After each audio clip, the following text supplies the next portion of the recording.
Good morning to all. Good morning. Good morning. Good morning. Okay. Good morning. Okay. അപ്പൊ നമ്മൾ കഴിഞ്ഞ ക്ലാസ്സിൽ പഠിച്ചോണ്ടിരുന്നേ radiology ആയിരുന്നു അല്ലെ. റേഡിയോളജി ചാപ്റ്ററില് നമ്മൾ ആദ്യത്തെ എന്താണ് എക്സ്റേ പറഞ്ഞു അല്ലെ. എന്താണ് റേഡിയോളജി എന്ന് പറഞ്ഞു അല്ലെ. എന്തായിരുന്നു റേഡിയോളജി എന്ന് പറഞ്ഞാല് അവിടെ എന്ത് ടെക്നോളജിയാ ഉപയോഗിക്കുന്നത്? Imaging technology. Very good. Imaging technologies ഉപയോഗിച്ചുകൊണ്ട് അവിടെ ട്രീറ്റ്മെന്റ് അല്ലെ, ഡിസീസ് ഡയഗ്നോസ് ചെയ്യുന്നു, അതിനാവശ്യമായിട്ടുള്ള ട്രീറ്റ്മെന്റുകൾ പ്രൊവൈഡ് ചെയ്യുന്നു അല്ലെ. എന്താണ് അതിൽ പ്രധാനമായിട്ടും ഏതൊക്കെ ഇമേജിംഗ് ടെക്നോളജീസ് ആണ് നമ്മൾ പഠിച്ചത്? ഏതൊക്കെ ടൈപ്പാ പഠിച്ചത്? 4 ടൈപ്പ് പഠിച്ചത്. Ultrasound, CT scan, MRI. Okay. അപ്പോ x-ray, ultrasound, CT scan, MRI പഠിച്ചു അല്ലെ. ഈ 4 നമ്മൾ ഡീറ്റെയിൽഡ് ആയിട്ട് പറഞ്ഞു. എന്താണ് ക്ലാസിഫിക്കേഷൻ ഓഫ് റേഡിയോളജിക്കൽ വർക്ക് അല്ലെ. എന്താണ് റേഡിയോളജിക്കൽ വർക്ക് അല്ലെങ്കിൽ ആ റേഡിയോളജി വിഭാഗത്തില് അവരുടെ വർക്കിന്റെ ബേസിസിൽ 3 ഡിഫറെന്റ് ഏരിയാസ് ആയിട്ട് തിരിച്ചിട്ടുണ്ടെന്ന് പറഞ്ഞു അല്ലെ. ആ 3 ഡിഫറെന്റ് ഏരിയാസ് ഏതൊക്കെയായിരുന്നു? Diagnostic radiology, interventional radiology and radiation oncology അല്ലെ. അതിൽ നമ്മൾ ആദ്യത്തെ 2 എണ്ണമാണ് നോക്കിയത്. ഡയഗ്നോസ്റ്റിക് റേഡിയോളജി പറഞ്ഞു അല്ലെ. ഡയഗ്നോസ്റ്റിക് റേഡിയോളജിയും പറഞ്ഞു, ഇന്റർവെൻഷണൽ റേഡിയോളജിയും പറഞ്ഞു അല്ലെ. ഇന്റർവെൻഷണൽ റേഡിയോളജിയിലെ ബയോപ്സി പ്രൊസീജിയർ വരെ നമ്മൾ പറഞ്ഞു അല്ലെ. ബയോപ്സി വരെയല്ലേ പറഞ്ഞു നിർത്തിയത്? ഓക്കെ. അപ്പൊ നമുക്ക് ഇന്ന് ക്ലാസ് കണ്ടിന്യൂ ചെയ്യാം. അപ്പൊ നിങ്ങൾക്ക് ഡൗട്ട്സ് എന്തെങ്കിലും റിപ്പീറ്റ് ചെയ്യേണ്ടതായിട്ടൊക്കെ ഉണ്ടെങ്കിൽ ഒന്ന് മെസ്സേജ് ഇട്ടേക്കാം കേട്ടോ. ഓൺ മ്യൂട്ട് കൊടുക്കുകയാണ്. അതിനുശേഷം ലാസ്റ്റ് നമുക്കൊരു 10 മിനിറ്റ് ഡിസ്കഷന് വേണ്ടിയിട്ട് എടുക്കാം കേട്ടോ.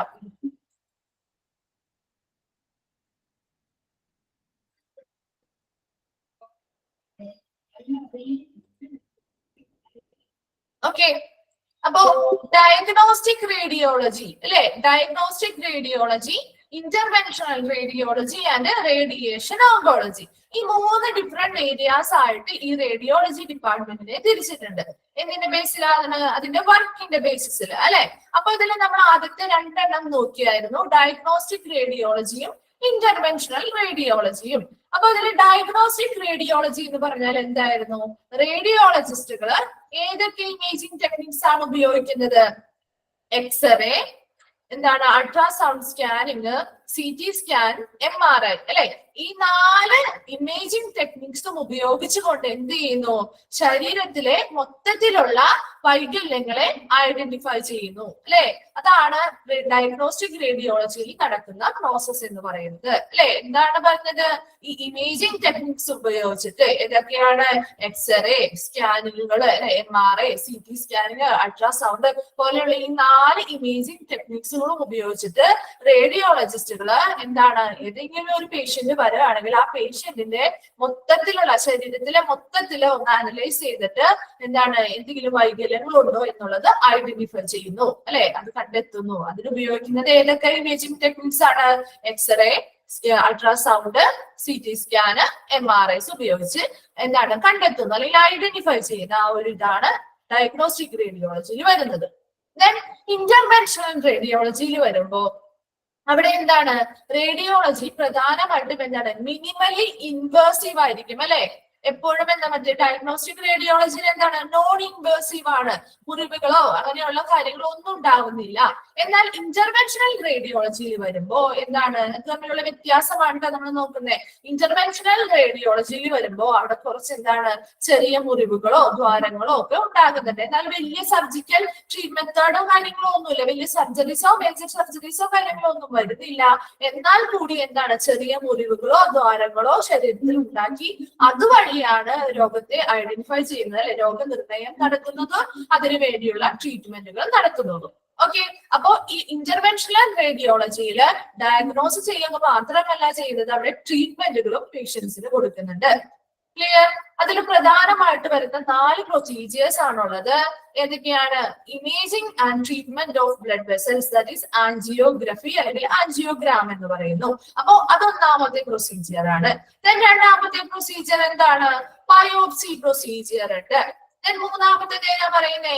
Cardiac catheterisation. ഓക്കെ, നാലാമത്തെ പ്രൊസീജിയർ ആണ് ആൻജിയോപ്ലാസ്റ്റി. ഓക്കെ, അപ്പൊ ഇന്റർവെൻഷണൽ റേഡിയോളജിയില് എന്താണ് പറയുന്നത്? അവിടെ ഒരു വലിയ സർജിക്കൽ മെത്തേഡുകളൊന്നും ചെയ്യുന്നില്ല, എന്നാൽ കൂടി ചെറിയ മുറിവുകളോ ദ്വാരങ്ങളോ ഉണ്ടാക്കി അതിലൂടെയാണ് എന്ത് രോഗനിർണയം നടത്തുന്നതും ട്രീറ്റ്മെന്റുകൾ പ്രൊവൈഡ് ചെയ്യുന്നതും. ഓക്കെ, അപ്പൊ ഇതില് കുറച്ച് പ്രൊസീജിയേഴ്സ് ഉണ്ട്, ഇതിനുള്ളിൽ വരുന്ന പ്രൊസീജിയേഴ്സ് ആണ്. അതിൽ എന്തൊക്കെ പ്രൊസീജിയേഴ്സ് ആണെന്ന് നോക്കി. 4 പ്രൊസീജിയേഴ്സ് ആണ് നമുക്ക് പഠിക്കാൻ കൊടുത്തിരിക്കുന്നത്. ഒന്നാമത്തെ നമ്മൾ ഓൾറെഡി പറഞ്ഞതാണ്, imaging and treatment of blood vessels, that is angiography അല്ലെങ്കിൽ ആൻജിയോഗ്രാം എന്ന് പറയുന്നു. അപ്പൊ അതിലെന്താണ്? നമ്മുടെ ശരീരത്തില് ഒത്തിരി ബ്ലഡ് വെസൽസ് ഉണ്ട് അല്ലെ, രക്തധമനികൾ അല്ലെങ്കിൽ രക്തക്കുഴലുകളുണ്ട്. ഈ ബ്ലഡ് വെസൽസിന്റെ ഉള്ളിലുള്ള ഇമേജ് എടുക്കുന്ന അല്ലെ, ഈ രക്തക്കുഴലുകളുടെ ഇമേജ് എടുക്കുന്ന ഒരു പ്രക്രിയയാണ് എന്ത്? ആൻജിയോഗ്രഫി എന്ന് പറയുന്നത്. ഓക്കെ, ഈ ബ്ലഡ് വെസലിന്റെ ഉള്ളിലുള്ള ഇമേജ്, ബ്ലഡ് വെസലിന്റെ ഉള്ളിലുള്ള ഈ ബോഡിയിൽ ഏത് ഭാഗത്തുള്ള ബ്ലഡ് വെസൽ ആയിക്കോട്ടെ അതിന്റെ ഉള്ളിൽ, ബ്ലഡ് വെസലിന്റെ ഉള്ളിലുള്ള ഇമേജുകൾ എടുക്കുന്നു അല്ലെ. അതിനുശേഷം അതിന് വേണ്ടിയിട്ടുള്ള ട്രീറ്റ്മെന്റുകൾ നടത്താൻ വേണ്ടിയിട്ടാണ്. അപ്പൊ അങ്ങനെയുള്ള ട്രീറ്റ്മെന്റുകൾ കൊടുക്കണമെങ്കിൽ ഇതിന്റെ ഉള്ളിലുള്ള ഇമേജുകൾ വ്യക്തമായിട്ട് കിട്ടണം. അതായത് ആൻജിയോഗ്രഫിയിൽ നമ്മൾ ഓൾറെഡി കഴിഞ്ഞ ക്ലാസ്സിൽ പറഞ്ഞു, ഈ ആൻജിയോഗ്രഫി അല്ലെങ്കിൽ ഈ ഇമേജ് കിട്ടാൻ വേണ്ടിയിട്ട് നമ്മുടെ ശരീരത്തിൽ ഇപ്പൊ പ്രധാനമായിട്ടും മിക്കപ്പോഴും കൈകളിലായിരിക്കും. കൈകളിലൊക്കെ എവിടെയെങ്കിലും ഒരു ചെറിയ മുറിവോ ഒരു ദ്വാരമോ ഉണ്ടാക്കിയിട്ട് ഒരു ട്യൂബ്, ഒരു പ്ലാസ്റ്റിക് ട്യൂബ് പോലെയുള്ള ഒരു കത്തീറ്റർ കടത്തിവിടുന്നു. അങ്ങനെയുള്ള കത്തീറ്റർ കടത്തിവിടുമ്പോൾ ഈ ബ്ലഡ് വെസൽസിനുള്ളിൽ കൂടെ ഈ കത്തീറ്ററിന് അനായാസമായിട്ട് പോകാനായിട്ട് പറ്റും. കാരണം അത്രയും വളരെ തിന്നായിട്ടുള്ള ഒരു പ്ലാസ്റ്റിക് ട്യൂബാണ് അത് കേട്ടോ. അപ്പോ ആ കത്തീറ്റർ കടത്തി വിട്ട് കഴിഞ്ഞ് കഴിയുമ്പോൾ അത് പോകുന്ന വഴിയൊക്കെ നമുക്ക് എന്ത് ചെയ്യും? കമ്പ്യൂട്ടർ മോണിറ്ററിൽ കൂടെ കാണാനായിട്ട് സാധിക്കും. അപ്പൊ എന്താണ്? എവിടെയെങ്കിലും ബ്ലോക്കുകൾ ഉണ്ടോ, അല്ലെങ്കിൽ ഈ ബ്ലഡ് വെസൽസ് എവിടെയെങ്കിലും എന്താണ് ചുരുങ്ങിയിരിക്കുന്നുണ്ടോ, അല്ലെങ്കിൽ എവിടെയെങ്കിലും അത് എൻലാർജ് ചെയ്താണോ ഇരിക്കുന്നത്, അങ്ങനെ എല്ലാം കറക്റ്റ് ആയിട്ട് എല്ലാ ബ്ലഡും കറക്റ്റ് ആയിട്ട് അവധി വഴി ഫ്ലോ ചെയ്ത് പോകുന്നുണ്ടോ എന്നുള്ളതൊക്കെ നമുക്ക് എന്ത് ചെയ്യാൻ പറ്റും? ഇമേജിംഗ് ടെക്നിക്ക് ഉപയോഗിച്ചിട്ട് ഇമേജ് ആയിട്ട് അല്ലെങ്കിൽ ചിത്രമായിട്ട് നമുക്ക് കമ്പ്യൂട്ടർ സ്ക്രീനിൽ കാണാനായിട്ട് സാധിക്കും. അതാണ് ആൻജിയോഗ്രഫി എന്ന് പറയുന്നത്. ഇവിടെ ഇമേജിംഗ് എടുക്കുക മാത്രമാണ് ചെയ്യുന്നത്. ഇവിടെ ട്രീറ്റ്മെന്റ് ഗ്രഫിയും ആൻജിയോപ്ലാസ്റ്റിയും ഉണ്ട്. രണ്ടും തമ്മിൽ മാറിപ്പോവരുത്. ആൻജിയോഗ്രഫി എന്ന് പറയുന്നത് എന്താണ്? ബ്ലഡ് വെസലിന്റെ ഉള്ളിലെ ഇമേജ് എടുക്കുക മാത്രമാണ് ചെയ്യുന്നത്.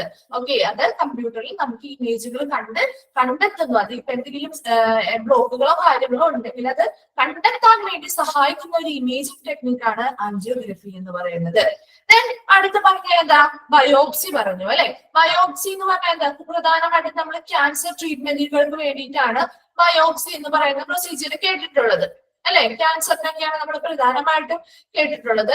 എന്നാൽ കൂടി ബയോപ്സി മറ്റു രോഗങ്ങളുടെ അതായത് സ്ഥിരീകരിക്കാൻ വേണ്ടിയിട്ടുള്ള ഒരു ടെസ്റ്റ് ആയിട്ടും ബയോപ്സി നടത്താറുണ്ട്. അപ്പൊ ഇപ്പൊ നമ്മുടെ ബോഡിയിൽ എന്തെങ്കിലും ഒരു രോഗമുണ്ടെന്ന് നമുക്കൊരു സംശയം തോന്നി വിചാരിക്കാം. ഇപ്പൊ ഏതെങ്കിലും ഒരു മുഴയോ കാര്യങ്ങളോ ഉണ്ടെന്ന് നമുക്കൊരു സംശയം തോന്നുകയാണെങ്കിൽ അവിടെ എന്ത് ചെയ്യും? ഡോക്ടറെ ചെന്ന് കാണുമ്പോൾ അവര് എന്ത് ചെയ്യും? ആ ഒരു ഭാഗത്തെ ടിഷ്യൂവോ അല്ലെ, ആ ഒരു ഭാഗത്തെ ടിഷ്യൂവോ അല്ലെങ്കിൽ എന്തെങ്കിലും കോശങ്ങളോ ഒക്കെ എന്ത് ചെയ്യും? സാമ്പിൾ എടുത്തിട്ട് ടെസ്റ്റിങ്ങിന് അയക്കും.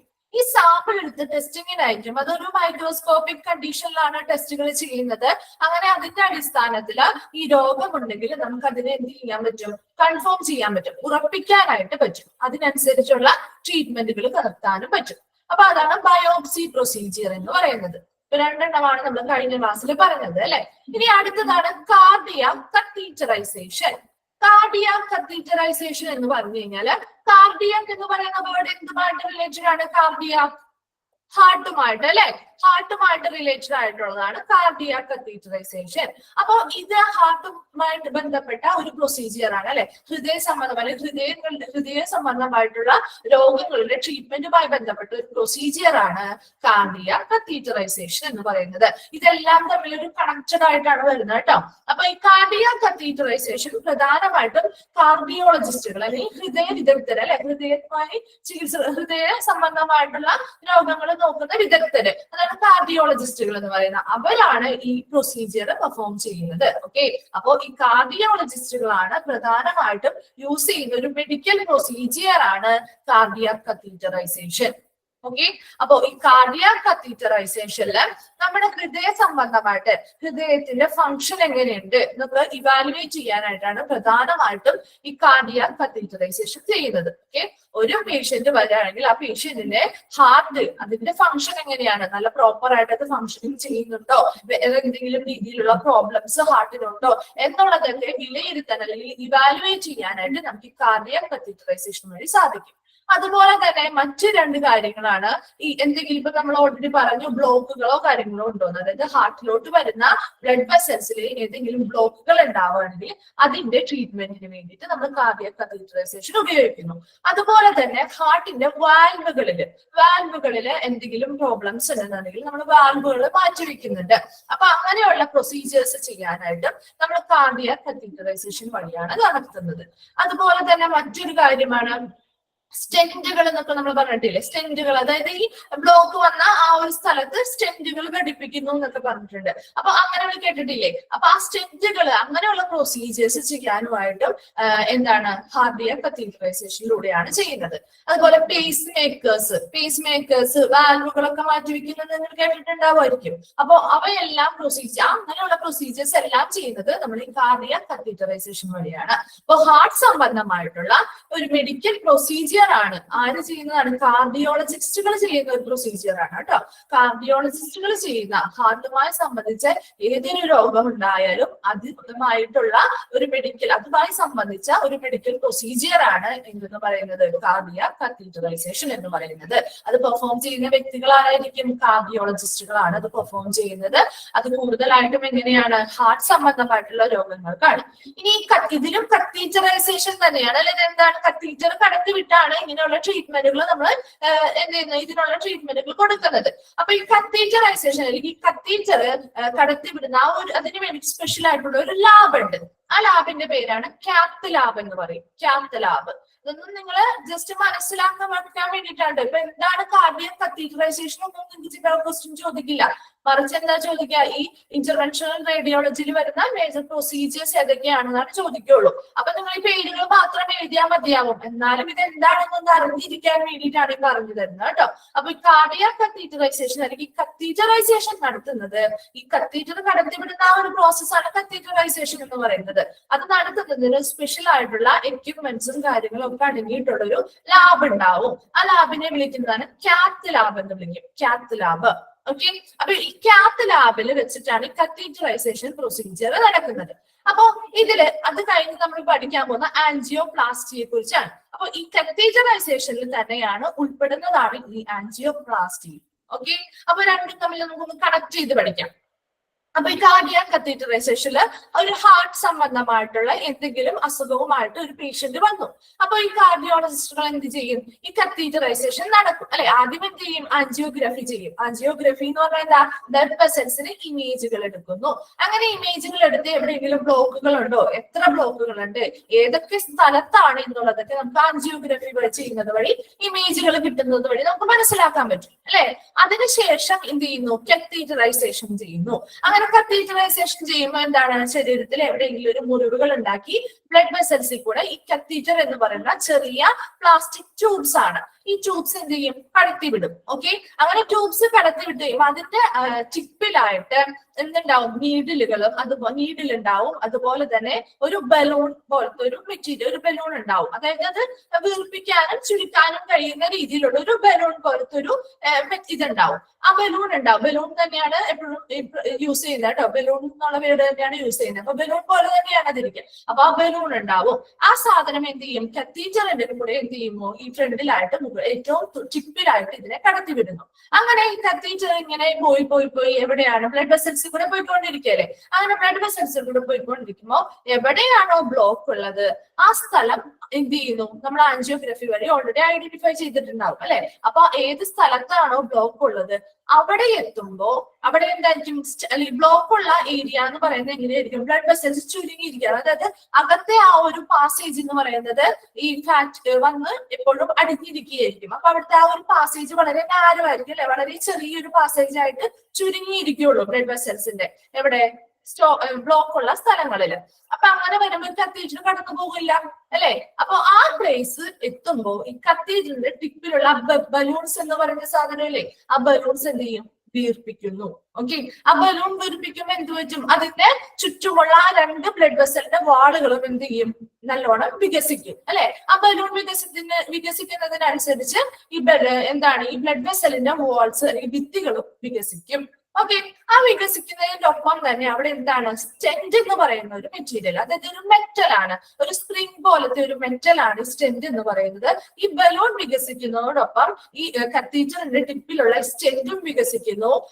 അതിനുശേഷം ഈ ബലൂൺ ചുരുങ്ങും, പക്ഷെ ഈ സ്റ്റെന്റ് എന്ത് ചെയ്യുന്ന, ആ വികസിച്ച സ്റ്റെന്റ് അവിടെ തന്നെ നിൽക്കും. ക്ലിയർ?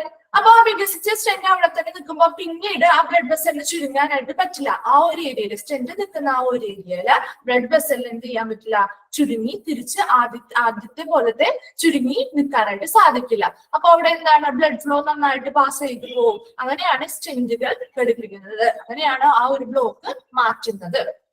ഓക്കെ, ഈ ആൻജിയോപ്ലാസ്റ്റി ഇതാണ് ആൻജിയോപ്ലാസ്റ്റി എന്ന് പറയുന്നത്. അതായത് നിങ്ങൾ നോക്കി, angioplasty balloons dilation of blood vessels. അതായത് എന്താണ്, ബ്ലഡ് വെസൽസില് ബലൂൺ ഡയലേഷൻ അല്ലെ, ബലൂൺസ് വീർപ്പിക്കുമ്പോൾ ബ്ലഡ് വെസൽസ് എന്ത് ചെയ്യും, ഡയലേറ്റ് ചെയ്യുന്നു അല്ലെങ്കിൽ വികസിക്കുന്നു അല്ലെ. അങ്ങനെ ബ്ലഡ് വെസൽസ് വികസിക്കുമ്പോൾ അവിടെ എന്ത് ചെയ്യുന്നു, ബലൂൺസിന്റെ മുകളിലായിട്ട് ബലൂൺ വീർക്കുമ്പോൾ തന്നെ ഈ സ്റ്റെന്റുകളും അതിനോടൊപ്പം വീർക്കുകയും ആ സ്റ്റെന്റ് എന്ത് ചെയ്യും, അവിടെ പ്ലേസ് ചെയ്യും, ബലൂണിനെ തിരിച്ചു ചുരുങ്ങി കത്തീറ്റർ റിമൂവ് ചെയ്യുമ്പോൾ അതിന്റെ കൂടെ തിരിച്ചു പോരുകയും ചെയ്യും. ഓക്കെ, അപ്പൊ ഈ പ്രൊസീജിയർ ആണ് ആൻജിയോപ്ലാസ്റ്റി എന്ന് പറയുന്നത്. ആൻജിയോപ്ലാസ്റ്റി കാർഡിയാക് കത്തീറ്ററൈസേഷനൊപ്പം തന്നെ വരുന്നതാണ് കേട്ടോ ആൻജിയോപ്ലാസ്റ്റി. ഇനി ഈ ആൻജിയോപ്ലാസ്റ്റി എന്ന് പറയുന്നത് 1, 2, 3 മാക്സിമം 3 ബ്ലോക്കുകൾ വരെ നമുക്ക് ആൻജിയോപ്ലാസ്റ്റി വഴി ട്രീറ്റ്മെന്റ് ചെയ്യാൻ പറ്റുള്ളൂ, അല്ലെങ്കിൽ സ്റ്റെന്റുകൾ കൊടുക്കാൻ പറ്റുള്ളൂ. എന്നാൽ 3-ൽ കൂടുതലായിട്ടുള്ള ബ്ലോക്കുകൾ ഉണ്ടെങ്കിൽ അതിന് വേണ്ടിയിട്ട് നമ്മൾ ബൈപ്പാസ് സർജറീസ് ആണ് ചെയ്യുന്നത്. ഓക്കെ, ബൈപ്പാസ് സർജറീസ് അതായത് ഒരു ഓപ്പൺ സർജറീസ് ആണ് ചെയ്യുന്നത്. അപ്പോൾ ഈ ആൻജിയോപ്ലാസ്റ്റി എന്ന് പറയുന്നത് 1, 2, 3 മാക്സിമം 3 ബ്ലോക്കുകൾ വരെയുള്ള പേഷ്യൻസിന് ആൻജിയോപ്ലാസ്റ്റിയും അതിൽ കൂടുതൽ ബ്ലോക്കുകൾ ഉണ്ടെങ്കിൽ അവിടെ എന്താ ബൈപ്പാസ് സർജറീസും ആണ് ചെയ്യുന്നത് കേട്ടോ. ബൈപ്പാസിനെ പറ്റി നിങ്ങൾക്ക് പഠിക്കാനില്ല, ജസ്റ്റ് നിങ്ങൾക്ക് ആൻജിയോപ്ലാസ്റ്റി ആണ് പറഞ്ഞിട്ടുള്ളൂ. ക്ലിയർ ആയോ? ഇനി ആൻജിയോപ്ലാസ്റ്റി ഈ കാർഡിയാക് കത്തീറ്ററൈസേഷനുള്ളിൽ വരുന്നതാണ്. അത് ഒന്നാമത്തെ, അതായത് ബ്ലോക്കുകൾ ഉണ്ടെങ്കിൽ അതിനെ ഐഡന്റിഫൈ ചെയ്ത് അതിനെ എന്ത് ചെയ്യുന്നു, ഈ സ്റ്റെന്റുകൾ ഉപയോഗിച്ചിട്ട് ട്രീറ്റ്മെന്റുകൾ കൊടുക്കുന്നു. ഇനി രണ്ടാമത്തേത് കാർഡിയാക് കത്തീറ്ററൈസേഷനിൽ പറഞ്ഞ എന്താ, അതുപോലെ തന്നെ ബ്ലഡ് വെസൽസിനുള്ള ഹാർട്ടിലോട്ട് പോയിരിക്കുന്ന ബ്ലഡ് വെസൽസിൽ വേറെ എന്തെങ്കിലും പ്രോബ്ലംസ് ഉണ്ടാവണം, അതായത് ഇപ്പോ ഹാർട്ടിനുള്ളിലെ വാൽവുകൾക്ക് എന്തെങ്കിലും തകരാറുകൾ ഉണ്ടാവുകയാണെങ്കിൽ ഈ കത്തീറ്റർ ഉപയോഗിച്ചിട്ട് എന്ത് ചെയ്യുന്നു, ആ വാൽവ് റീപ്ലേസ് ചെയ്തിട്ട് നമ്മൾ ആർട്ടിഫിഷ്യൽ വാൽവ്സ് വെക്കുന്നു.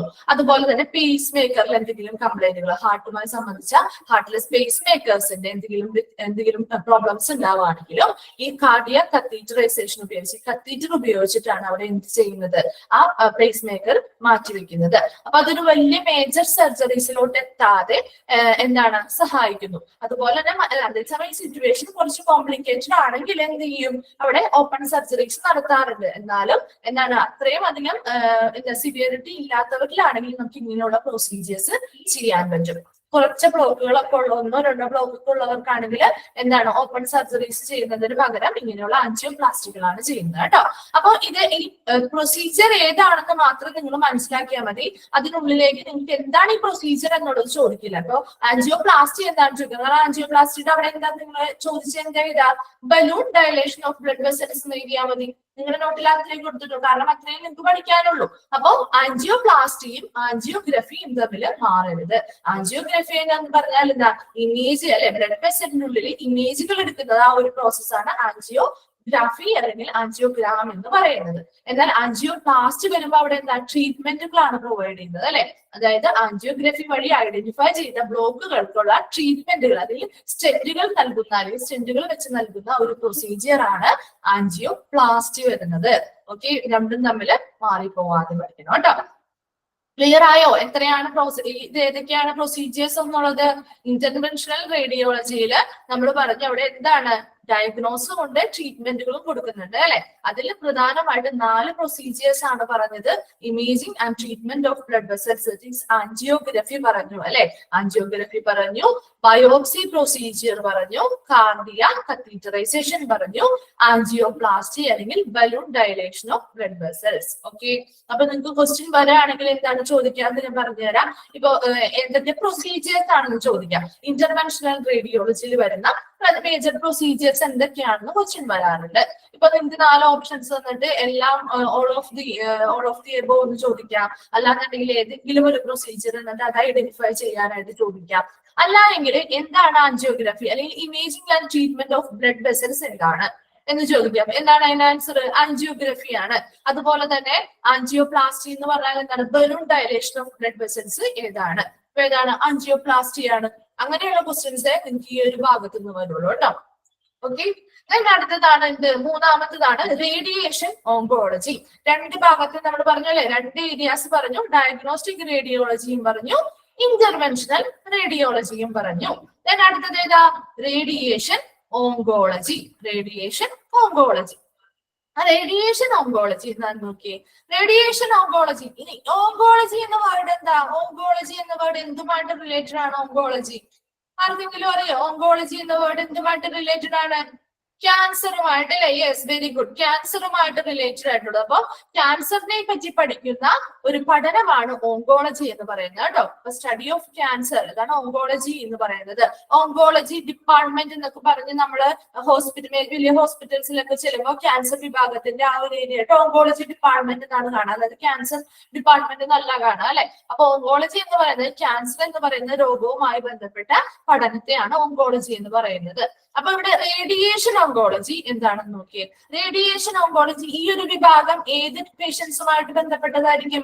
ക്യാൻസർ പേഷ്യൻസുമായിട്ട് ബന്ധപ്പെട്ടതായിരിക്കും അല്ലെ. അതായത് ക്യാൻസർ പേഷ്യൻസിലല്ലേ കൂടുതലും റേഡിയേഷനുകൾ ആവശ്യമായിട്ട് വരുന്നത്, റേഡിയേഷൻ തെറാപ്പീസുകൾ ആവശ്യമായിട്ട് വരുന്നത്. അപ്പോ ഈ റേഡിയേഷൻ ഓങ്കോളജി എന്ന് പറയുന്ന ഏരിയ ക്യാൻസർ പേഷ്യൻസിന് വേണ്ടിയിട്ട് ആവശ്യമായിട്ടുള്ള ഒരു ഏരിയ ആണ്.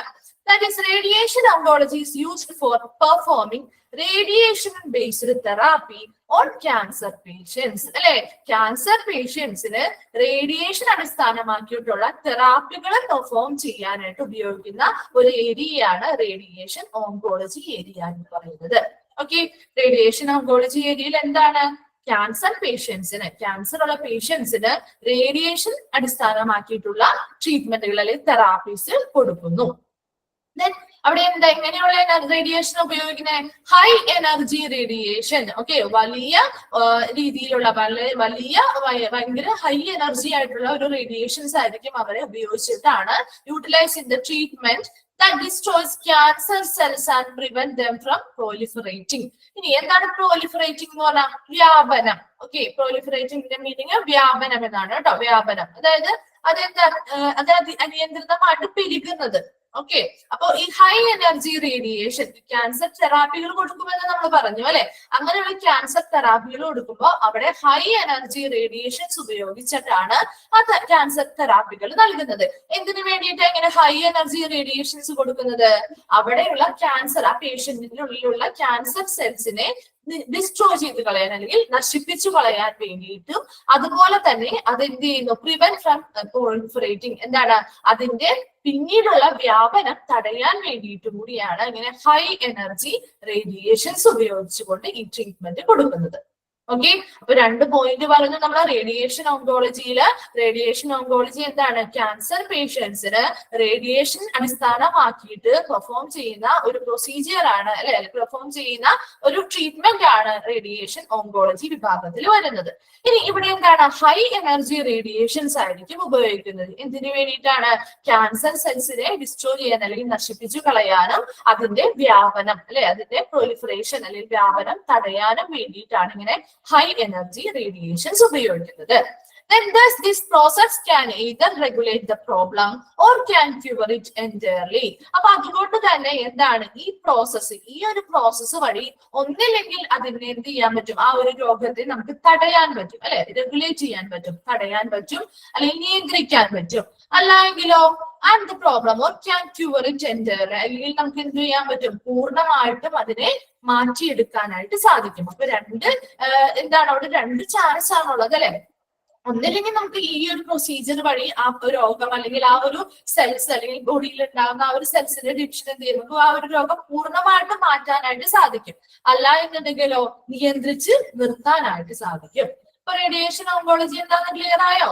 റേഡിയേഷൻ ഓങ്കോളജി എന്ന് പറഞ്ഞാൽ എന്താ, ക്യാൻസർ പേഷ്യൻസുമായിട്ട് റിലേറ്റ് ചെയ്തിട്ടുള്ള ഒരു ഏരിയ ആണ്. അവിടെ എന്താ, ഈ ക്യാൻസർ പേഷ്യൻസിന് റേഡിയേഷൻ അടിസ്ഥാനമാക്കിയിട്ടുള്ള തെറാപ്പികൾ പ്രൊവൈഡ് ചെയ്യുന്നു. അപ്പൊ എങ്ങനെയുള്ള തെറാപ്പികൾ? അതിൽ ഹൈ എനർജി റേഡിയേഷൻസ് ഉപയോഗിച്ചിട്ടാണ് അവിടെ ട്രീറ്റ്മെന്റുകൾ നടത്തുന്നത്. എന്തിനു വേണ്ടിയിട്ടാ? ഈ ക്യാൻസർ സെൽസിനെ പൂർണ്ണമായിട്ട് നശിപ്പിക്കാനും അതുപോലെ തന്നെ അതിന്റെ വ്യാപനം തടയാനും വേണ്ടിയിട്ടാണ് ഇങ്ങനെ ഒരു ഹൈ എനർജി റേഡിയേഷൻസ് ഉപയോഗിക്കുന്നത്. എന്താണ് ഈ ഒരു പ്രോസസ്സ് വഴി നമുക്ക് എന്ത് ചെയ്യാം, ഒന്നില്ലെങ്കിൽ ആ ഒരു രോഗത്തെ നിയന്ത്രിക്കാൻ പറ്റും, അല്ല എന്നുണ്ടെങ്കിലോ പൂർണ്ണമായിട്ടും നമുക്ക് സുഖപ്പെടുത്താനായിട്ട് കഴിയും. ക്ലിയർ? ഇപ്പൊ 3 ഡിഫറെന്റ് ഏരിയാസ് നമ്മൾ പറഞ്ഞു. ഡയഗ്നോസ്റ്റിക് റേഡിയോളജി പറഞ്ഞു, ഇന്റർവെൻഷണൽ റേഡിയോളജി പറഞ്ഞു, ആൻഡ് റേഡിയേഷൻ ഓങ്കോളജി പറഞ്ഞു. ഓക്കെ, അടുത്തത് എന്താണെന്ന് നോക്കിയേ, ലൊക്കേഷൻ. ആരുടെ ലൊക്കേഷൻ ആണ്? റേഡിയോളജി ഡിപ്പാർട്ട്മെന്റിന്റെ ലൊക്കേഷൻ ഹോസ്പിറ്റലിൽ എവിടെയായിരിക്കണം, എങ്ങനെയായിരിക്കണം എന്നുള്ളതാണ് നമ്മൾ ലൊക്കേഷനിൽ പഠിക്കാൻ പോകുന്നത് കേട്ടോ. ഫസ്റ്റ് പോയിന്റ് നോക്കി, ideally on the ground floor. എന്താണ് ഏറ്റവും അനുയോജ്യമായിട്ടുള്ള ഒരു സ്ഥലം എന്ന് പറയുന്നത് അല്ലെ, അനുയോജ്യമായിട്ടുള്ള സ്ഥലം എന്ന് പറയുന്നത് എവിടെയാണ്? ഗ്രൗണ്ട് ഫ്ലോർ ആയിരിക്കും അല്ലെ, താഴത്തെ നിലയിലായിരിക്കണം റേഡിയോളജി ഡിപ്പാർട്ട്മെന്റുകൾ വരുന്നത്. Okay, then the ground floor is the optimal location for sophisticated equipment like CT and MRI scanners. എന്താണ് ഗ്രൗണ്ട് ഫ്ലോർ അല്ലെങ്കിൽ താഴത്തെ നിലയാണ് എന്ത്, വളരെ കൃത്യമായിട്ടുള്ള ലൊക്കേഷൻ. എന്തിനു വേണ്ടിയിട്ടാ? സൊഫിസ്റ്റിക്കേറ്റഡ് എക്യുപ്മെന്റ് എന്ന് പറഞ്ഞാൽ എന്താ, വളരെ സങ്കീർണമായിട്ടുള്ള ഉപകരണങ്ങളാണ് സൊഫിസ്റ്റിക്കേറ്റഡ് എക്യുപ്മെന്റ്സ്. ഏതൊക്കെയാണ് അങ്ങനെയുള്ള സങ്കീർണമായ ഉപകരണങ്ങൾ? CT and MRI scanners പോലെയുള്ളവ.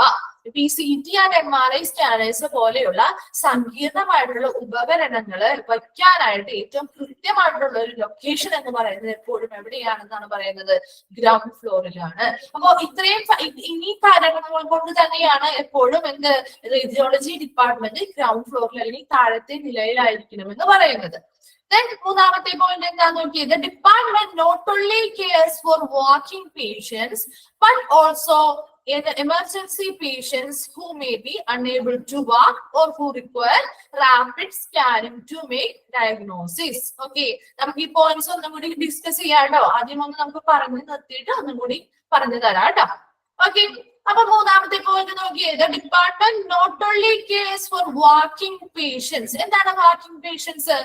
നടപ്പ് രോഗികൾ അല്ലെ, അതായത് അവർക്ക് നടന്നു പോയി നമുക്ക് ഡോക്ടറെ കൺസൾട്ട് ചെയ്യാനോ അല്ലെങ്കിൽ എന്തെങ്കിലും എക്സ്റേയോ സ്കാനിങ്ങോ ഒക്കെ ചെയ്യണമെങ്കിൽ നമുക്ക് നടന്നു പോകാനായിട്ട് സാധിക്കും. എന്നാൽ ഈ ഒരു ഡിപ്പാർട്ട്മെന്റ് ഈ വാക്കിംഗ് പേഷ്യൻസ് അല്ലെങ്കിൽ നടപ്പ് രോഗികളെ മാത്രമല്ല കെയർ കൊടുക്കുന്നത്, മറിച്ച് ആർക്കൊക്കെയാണ്? But also emergency patients who may be unable to walk or who require rapid scanning to make a diagnosis. എന്താണ് എമർജൻസി പേഷ്യൻസ് അല്ലെ? എമർജൻസി പേഷ്യൻസ് എവിടെയാ? കാഷ്വാലിറ്റിയിൽ വരുന്ന ആവാം, അല്ലാന്നുണ്ടെങ്കിൽ എന്തെങ്കിലും ഓപ്പറേഷൻസ് ആവശ്യമായിട്ട് വരുന്ന രോഗികളാവാം. അവർക്കൊക്കെ എങ്ങനെയാണ് അങ്ങനെ വളരെ എമർജൻസി ആയിട്ട് വരുന്ന പേഷ്യൻസിന് ഇങ്ങനെയുള്ള റേഡിയേഷൻ ഏരിയയിലേക്ക് നടന്നു പോകാനായിട്ട് പറ്റുമോ? ഇല്ല. അത് അവരെങ്ങനെയുള്ളവരായിരിക്കും? അൺഎബിൾ ടു വാക്ക് ആയിരിക്കും അല്ലെ, റേഡിയോളജി ഡിപ്പാർട്ട്മെന്റിലേക്ക് നടന്നു പോവാൻ പറ്റാത്തവരായിരിക്കാം. അല്ലെങ്കിലോ എന്തെങ്കിലും രോഗനിർണയം നടത്താനായിട്ട് ഉടനടി സ്കാനിങ്ങിന് ചെയ്യേണ്ടവരായിരിക്കാം. ഓക്കെ, എന്തെങ്കിലും സർജറീസോ അല്ലെങ്കിൽ വേറെ ഇതുപോലെ എന്തെങ്കിലും കോംപ്ലിക്കേറ്റഡ് ആയിട്ടുള്ള കേസുകളായിട്ട് വന്നവർക്കാണെങ്കിൽ ഉടനടി ചിലപ്പോൾ അവരുടെ രോഗം കണ്ടുപിടിക്കാനായിട്ട് എന്ത് ചെയ്യേണ്ടി വരാറുണ്ട്? സ്കാനിങ് ചെയ്യേണ്ടി വരാറുണ്ട്. അത്രയും സീരിയസ് ആയിട്ടുള്ള കണ്ടീഷനിൽ ഇരിക്കുന്നവർക്ക് എന്ത് ചെയ്യാൻ പറ്റില്ല?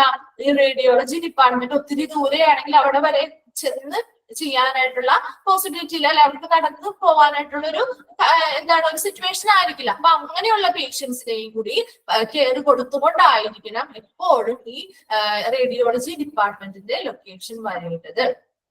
ഓക്കെ, അപ്പൊ മൂന്നാമത്തെ പോയിന്റ് എന്താണ് പറഞ്ഞത്? വാക്കിംഗ് പേഷ്യൻസ് അല്ലെങ്കിൽ നടപ്പ് രോഗികൾക്ക് മാത്രമല്ല അവിടെ ഒരു കെയർ കൊടുക്കേണ്ടത്, മറിച്ച് എങ്ങനെയാണ് എമർജൻസി പേഷ്യൻസ്, അതായത് അവർക്ക് നടന്ന് ആ റേഡിയോളജി ഡിപ്പാർട്ട്മെന്റിലേക്ക് നടന്നു വരാൻ പറ്റാത്തവരാവാം, അല്ലാന്നുണ്ടെങ്കിലോ ഏതെങ്കിലും രോഗനിർണയം ഉടനടി ചെയ്ത് എന്തെങ്കിലും ട്രീറ്റ്മെന്റുകൾ വേണ്ടവരായിരിക്കാം.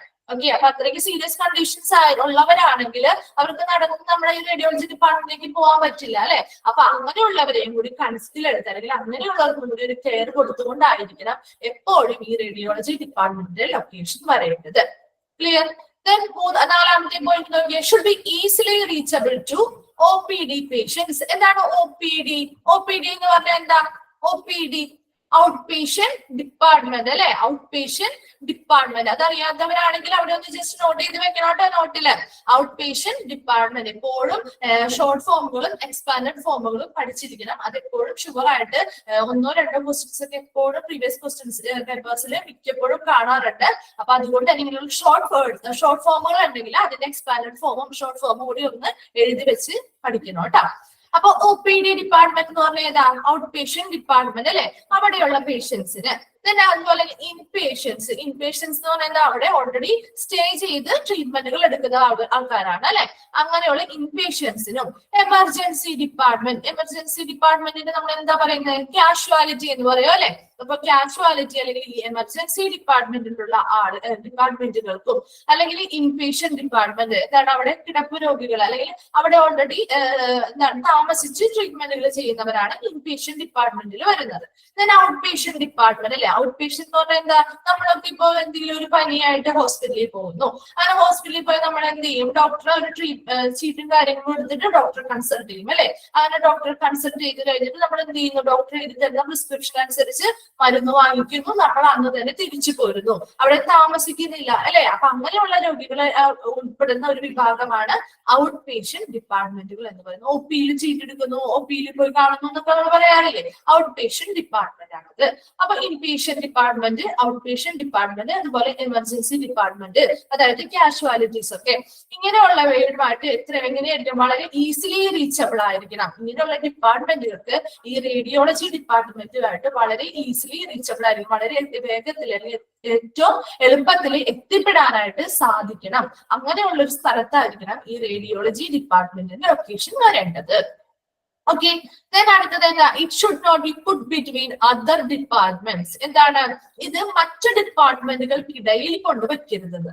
ഓക്കെ, അതെന്തുകൊണ്ടാണ് അങ്ങനെ മറ്റു ഡിപ്പാർട്ട്മെന്റുകൾക്ക് ഇടയിൽ കൊണ്ടുവയ്ക്കരുത് എന്ന് പറയുന്നത്? ഇതിന് അതിൻ്റെതായ ഒരു ഏരിയ ഉണ്ടായിരിക്കണം. അതായത് എല്ലാ ഡിപ്പാർട്ട്മെന്റുകളും കൂടിയിരിക്കുന്നതിന് ഇടയിലൊന്നും ഇത് കൊണ്ടുവയ്ക്കരുത്. ഇങ്ങനെ ഒരു ഡിപ്പാർട്ട്മെന്റ് അതിന് സെപ്പറേറ്റ് ആയിട്ടൊരു ഏരിയയില് അതിനെ മാറ്റിയായിരിക്കണം അവിടെ പ്ലേസ് ചെയ്യാൻ ലൊക്കേഷൻ വരേണ്ടത്. എന്തുകൊണ്ടായിരിക്കും ഇങ്ങനെ മറ്റു ഡിപ്പാർട്ട്മെന്റുകൾക്ക് ഇടയിൽ വെക്കരുത് എന്ന് പറയുന്നത്? കാരണം ഇതൊരു റേഡിയേഷൻ ഡിപ്പാർട്ട്മെന്റ് ആണ് അല്ലെ. അവിടെ റേഡിയേഷൻ അല്ലെങ്കിൽ റേഡിയേഷൻസ് ഉപയോഗിച്ചിട്ടാണ് അവിടെയുള്ള ടെക്നോളജീസ് എല്ലാം വർക്ക് ചെയ്യുന്നത്. അപ്പൊ അങ്ങനെയുള്ള ട്രീറ്റ്മെന്റുകൾ നടത്തുമ്പോൾ ഈ റേഡിയേഷൻസ് എന്ത് ചെയ്യുന്നുണ്ട്? പുറമേലോട്ട് പോയി കഴിഞ്ഞാൽ മറ്റുള്ളവർക്കും അതിനെന്താവുന്നുണ്ട്? ഒരു റിസ്ക് ഉണ്ടാവാൻ അല്ലെങ്കിൽ എന്തെങ്കിലും അപകട സാധ്യതകളും ഉണ്ട്. അതുകൊണ്ട് തന്നെ ഈ ഡിപ്പാർട്ട്മെന്റ് എപ്പോഴും എങ്ങനെയായിരിക്കണം? ഒരു സെപ്പറേറ്റ് ആയിട്ട് നിൽക്കണം. ഓക്കെ, ഇതുമായിട്ട് ക്ലോസ് ആയിരിക്കണം, എന്നാൽ കൂടി എല്ലാവുമായിട്ട് വളരെയധികം മിങ്കിൾ ചെയ്ത് അല്ലെങ്കിൽ ഒന്നിന്റെ ഇടയിലായിട്ട് മറ്റ് ഡിപ്പാർട്ട്മെന്റുകൾക്ക് ഇടയിലായിട്ടല്ല നിൽക്കേണ്ടത്. അതെന്തുകൊണ്ടായിരിക്കും? ഒരു സെപ്പറേറ്റ് ആയിട്ടൊരു ഏരിയ ആയിട്ട് തന്നെ ഈ റേഡിയോളജി ഡിപ്പാർട്ട്മെന്റ് വഹിക്കണം. Then it should have some room for expansion at a later date. അതായത് ഇപ്പൊ ഈ ഒരു റേഡിയോളജി ഡിപ്പാർട്ട്മെന്റ് നമ്മൾ ഹോസ്പിറ്റലിൽ സ്റ്റാർട്ട് ചെയ്യുന്ന സമയത്ത് ഒരു റേഡിയോളജി ഡിപ്പാർട്ട്മെന്റ് എല്ലാ ഡിപ്പാർട്ട്മെന്റുകളും ഉണ്ടാക്കുമല്ലോ. ആ സമയത്ത് ചിലപ്പോൾ അധികം 1-2 റൂംസോ കാര്യങ്ങളോ ഒക്കെ ഉണ്ടാവുള്ളൂ. എന്നാൽ പോലും പിന്നീട് ഈ ഫെസിലിറ്റീസ് അല്ലെ, ഹോസ്പിറ്റലിലെ ഫെസിലിറ്റീസ് കൂടുന്നതിനനുസരിച്ച് ഈ റേഡിയോളജി ഡിപ്പാർട്ട്മെന്റിലും കുറേയധികം സൗകര്യങ്ങൾ കൂടുതലായിട്ട് വരും അല്ലെ, കൊണ്ടുവരും. അങ്ങനെയുള്ള സൗകര്യങ്ങൾ, പുതിയ ഫെസിലിറ്റീസ് ഒക്കെ കൊണ്ടുവരുമ്പോൾ അതെല്ലാം അക്കോമഡേറ്റ് ചെയ്യാൻ അല്ലെങ്കിൽ അതെല്ലാം ഉൾക്കൊള്ളാൻ പറ്റുന്ന ഒരു ഏരിയ ഈ റേഡിയോളജി ഡിപ്പാർട്ട്മെന്റിൽ ഉണ്ടാവണം അല്ലെ.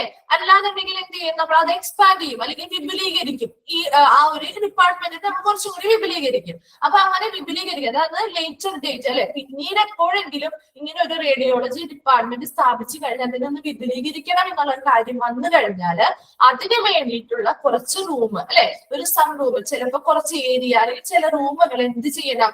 ഇതിന് വേണ്ടിയിട്ട് മാറ്റി വെക്കേണ്ടതുണ്ട് പിന്നീടുള്ള വിപുലീകരണത്തിന് വേണ്ടിയിട്ട്. അപ്പോഴത്തെ കാര്യമല്ല, അപ്പൊ ചിലപ്പോ നമ്മൾ എന്താ വെച്ചാൽ ചിലപ്പോൾ 2-3 റൂമൊക്കെ മതിയാകും. എന്നാൽ കൂടി പിന്നീട് സൗകര്യങ്ങൾ അല്ലെങ്കിൽ ഫെസിലിറ്റീസ് കൂട്ടേണ്ട ആവശ്യം വരുമ്പോൾ ഈ വിപുലീകരണത്തിന് അല്ലെങ്കിൽ എക്സ്പാൻഡ് ചെയ്യാൻ വേണ്ടിയിട്ട് ചില റൂമുകൾ എന്ത് ചെയ്യണം, അവിടെ ഒഴിച്ചിടണം ആ പിന്നീടുള്ള വിപുലീകരണത്തിന് വേണ്ടിയിട്ട്. ഫ്ലെക്സിബിലിറ്റി എന്ന് പറഞ്ഞാൽ എന്താ, വഴക്കം അല്ലെ, വഴക്കം എന്നാണ് നമ്മൾ മലയാളത്തിൽ പറയാം ഫ്ലെക്സിബിലിറ്റി. എക്സ്പാൻഡബിലിറ്റി എന്ന് പറഞ്ഞാൽ എന്താ, വിപുലീകരണം അല്ലെ, വിപുലീകരണം. ആൻഡ് അപ്ഗ്രേഡബിലിറ്റി എന്ന് പറഞ്ഞാൽ എന്താ നവീകരണം അല്ലെ, പുതുക്കൽ അല്ലെ, പുതിയ സൗകര്യങ്ങൾ കൊണ്ടുവരുന്നതാണ് അപ്ഗ്രേഡബിലിറ്റി, നവീകരണങ്ങള്. required to be taken into account while setting the department. Sitting അല്ല, സെറ്റിംഗ് ദ ഡിപ്പാർട്ട്മെന്റ് എന്നാണ് കേട്ടോ, സെറ്റിംഗ് ദ ഡിപ്പാർട്ട്മെന്റ്. അപ്പൊ ഈ ഒരു ഡിപ്പാർട്ട്മെന്റ് ഇങ്ങനെ സെറ്റ് ചെയ്യുമ്പോൾ ആ ഒരു ഏത് ഡിപ്പാർട്ട്മെന്റിനെ സെറ്റ് ചെയ്യുന്ന കാര്യം നമ്മൾ പറയുന്നത്, റേഡിയോളജി ഡിപ്പാർട്ട്മെന്റ് സെറ്റ് ചെയ്യുമ്പോൾ അവിടെ എപ്പോഴും ഒരു ഫ്ലെക്സിബിൾ ആയിരിക്കണം. അതുപോലെ തന്നെ എന്താ, പുതിയ പുതിയ കാര്യങ്ങൾ അല്ലെങ്കിൽ എന്താണ് കുറെ അധികം വിപുലീകരണങ്ങൾ നടത്താൻ പറ്റുന്ന രീതിയിലായിരിക്കണം. അതുപോലെ തന്നെ എന്താണ് അപ്ഗ്രേഡബിലിറ്റി അല്ലെ, എന്താണ് നവീകരണം അല്ലെങ്കിൽ പുതിയതായിട്ടുള്ള ഫെസിലിറ്റീസ്, പുതിയ സൗകര്യങ്ങളൊക്കെ കൊണ്ടുവരാൻ പറ്റുന്ന രീതിയിലായിരിക്കണം ഈ ഒരു ഡിപ്പാർട്ട്മെന്റ് സെറ്റ് ചെയ്യേണ്ടത്. ഓക്കെ, അപ്പൊ ലൊക്കേഷൻ ഒന്നുകൂടി നോക്കിയേ. ലൊക്കേഷനിൽ എന്തൊക്കെ പോയിന്റ്സ് ആണ് നമ്മൾ പറഞ്ഞത്? ലൊക്കേഷനിൽ എപ്പോഴും ഈ റേഡിയോളജി ഡിപ്പാർട്ട്മെന്റിന് അനുയോജ്യമായിട്ടുള്ള സ്ഥലം എന്ന് പറയുന്നത് ഗ്രൗണ്ട് ഫ്ലോർ ആണ്, അല്ലെങ്കിൽ താഴത്തെ നിലയാണ് അല്ലെ, താഴത്തെ നിലയിലായിരിക്കണം ഈ റേഡിയോളജി ഡിപ്പാർട്ട്മെന്റ് വരേണ്ടത്. എന്തുകൊണ്ടാണ് അങ്ങനെ പറയുന്നത് നോക്കിയേ. Ground floor is the optimal location, ഒരു കൃത്യമായിട്ടുള്ള ലൊക്കേഷൻ. ഒപ്റ്റിമൽ എന്ന് പറഞ്ഞാൽ കൃത്യമായ, ഓക്കെ, കൃത്യമായ ഒരു ലൊക്കേഷൻ എന്ന് പറയുന്നത് for sophisticated equipment like CT and MRI scanners. Sophisticated എന്ന് പറഞ്ഞാൽ എന്താണ്, സങ്കീർണമായ ഉപകരണങ്ങൾ. ഓക്കെ, സൊഫിസ്റ്റിക്കേറ്റഡ് എക്യുപ്മെന്റ് എന്ന് പറഞ്ഞാൽ മീനിങ് ഇല്ല, അറിയാത്തവരൊന്ന് എഴുതി വെച്ചേക്കാം കേട്ടോ, പിന്നീട് വായിക്കുമ്പോൾ നിങ്ങൾക്ക് ചിലപ്പോൾ മീനിങ് അർത്ഥം മനസ്സിലായെന്ന് വരില്ല. അപ്പോ സൊഫിസ്റ്റിക്കേറ്റഡ് എക്യുപ്മെന്റ് എന്ന് പറഞ്ഞാൽ എന്താ, സങ്കീർണമായ ഉപകരണങ്ങള്. അപ്പൊ ഇങ്ങനെയുള്ള ഈ സങ്കീർണമായ ഉപകരണങ്ങളിൽ പെട്ടതാണ് CT സ്കാനുകൾ, MRI സ്കാനേഴ്സ് പോലെയുള്ളവ.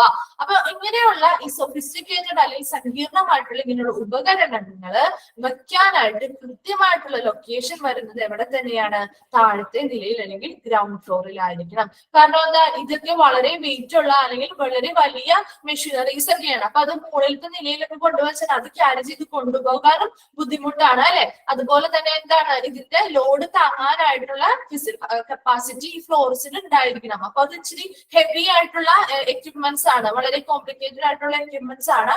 അതുകൊണ്ട് തന്നെ എപ്പോഴും അതിന്റെ കൃത്യമായിട്ട് ലൊക്കേഷൻ എവിടെ തന്നെയാണ് വരേണ്ടത്, താഴത്തെ നിലയിൽ അല്ലെങ്കിൽ ഗ്രൗണ്ട് ഫ്ലോറിൽ തന്നെയാണ് വരേണ്ടത്.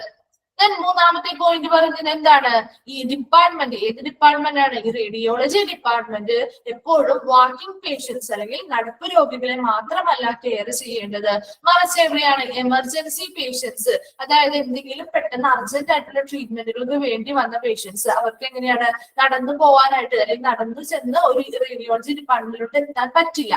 അങ്ങനെയുള്ള കേസുള്ളവർക്കാവാം. അല്ല എങ്കിൽ പെട്ടെന്ന് എന്തെങ്കിലും രോഗനിർണയം നടത്തി സ്കാനിങ്ങുകളോ കാര്യങ്ങളോ ചെയ്ത് പെട്ടെന്ന് എന്തെങ്കിലും രോഗനിർണയം നടത്തി ഉടനടി ട്രീറ്റ്മെന്റുകൾ ലഭ്യമാകേണ്ടതായിട്ടുള്ള പേഷ്യൻസ് ആവാം. അങ്ങനെയുള്ളവരെയും കൂടി കെയർ ചെയ്ത് അല്ലെങ്കിൽ പരിചരണം കൊടുത്തുകൊണ്ടാണ് ഈ ഒരു ഡിപ്പാർട്ട്മെന്റ് സെറ്റ് ചെയ്യേണ്ടത്.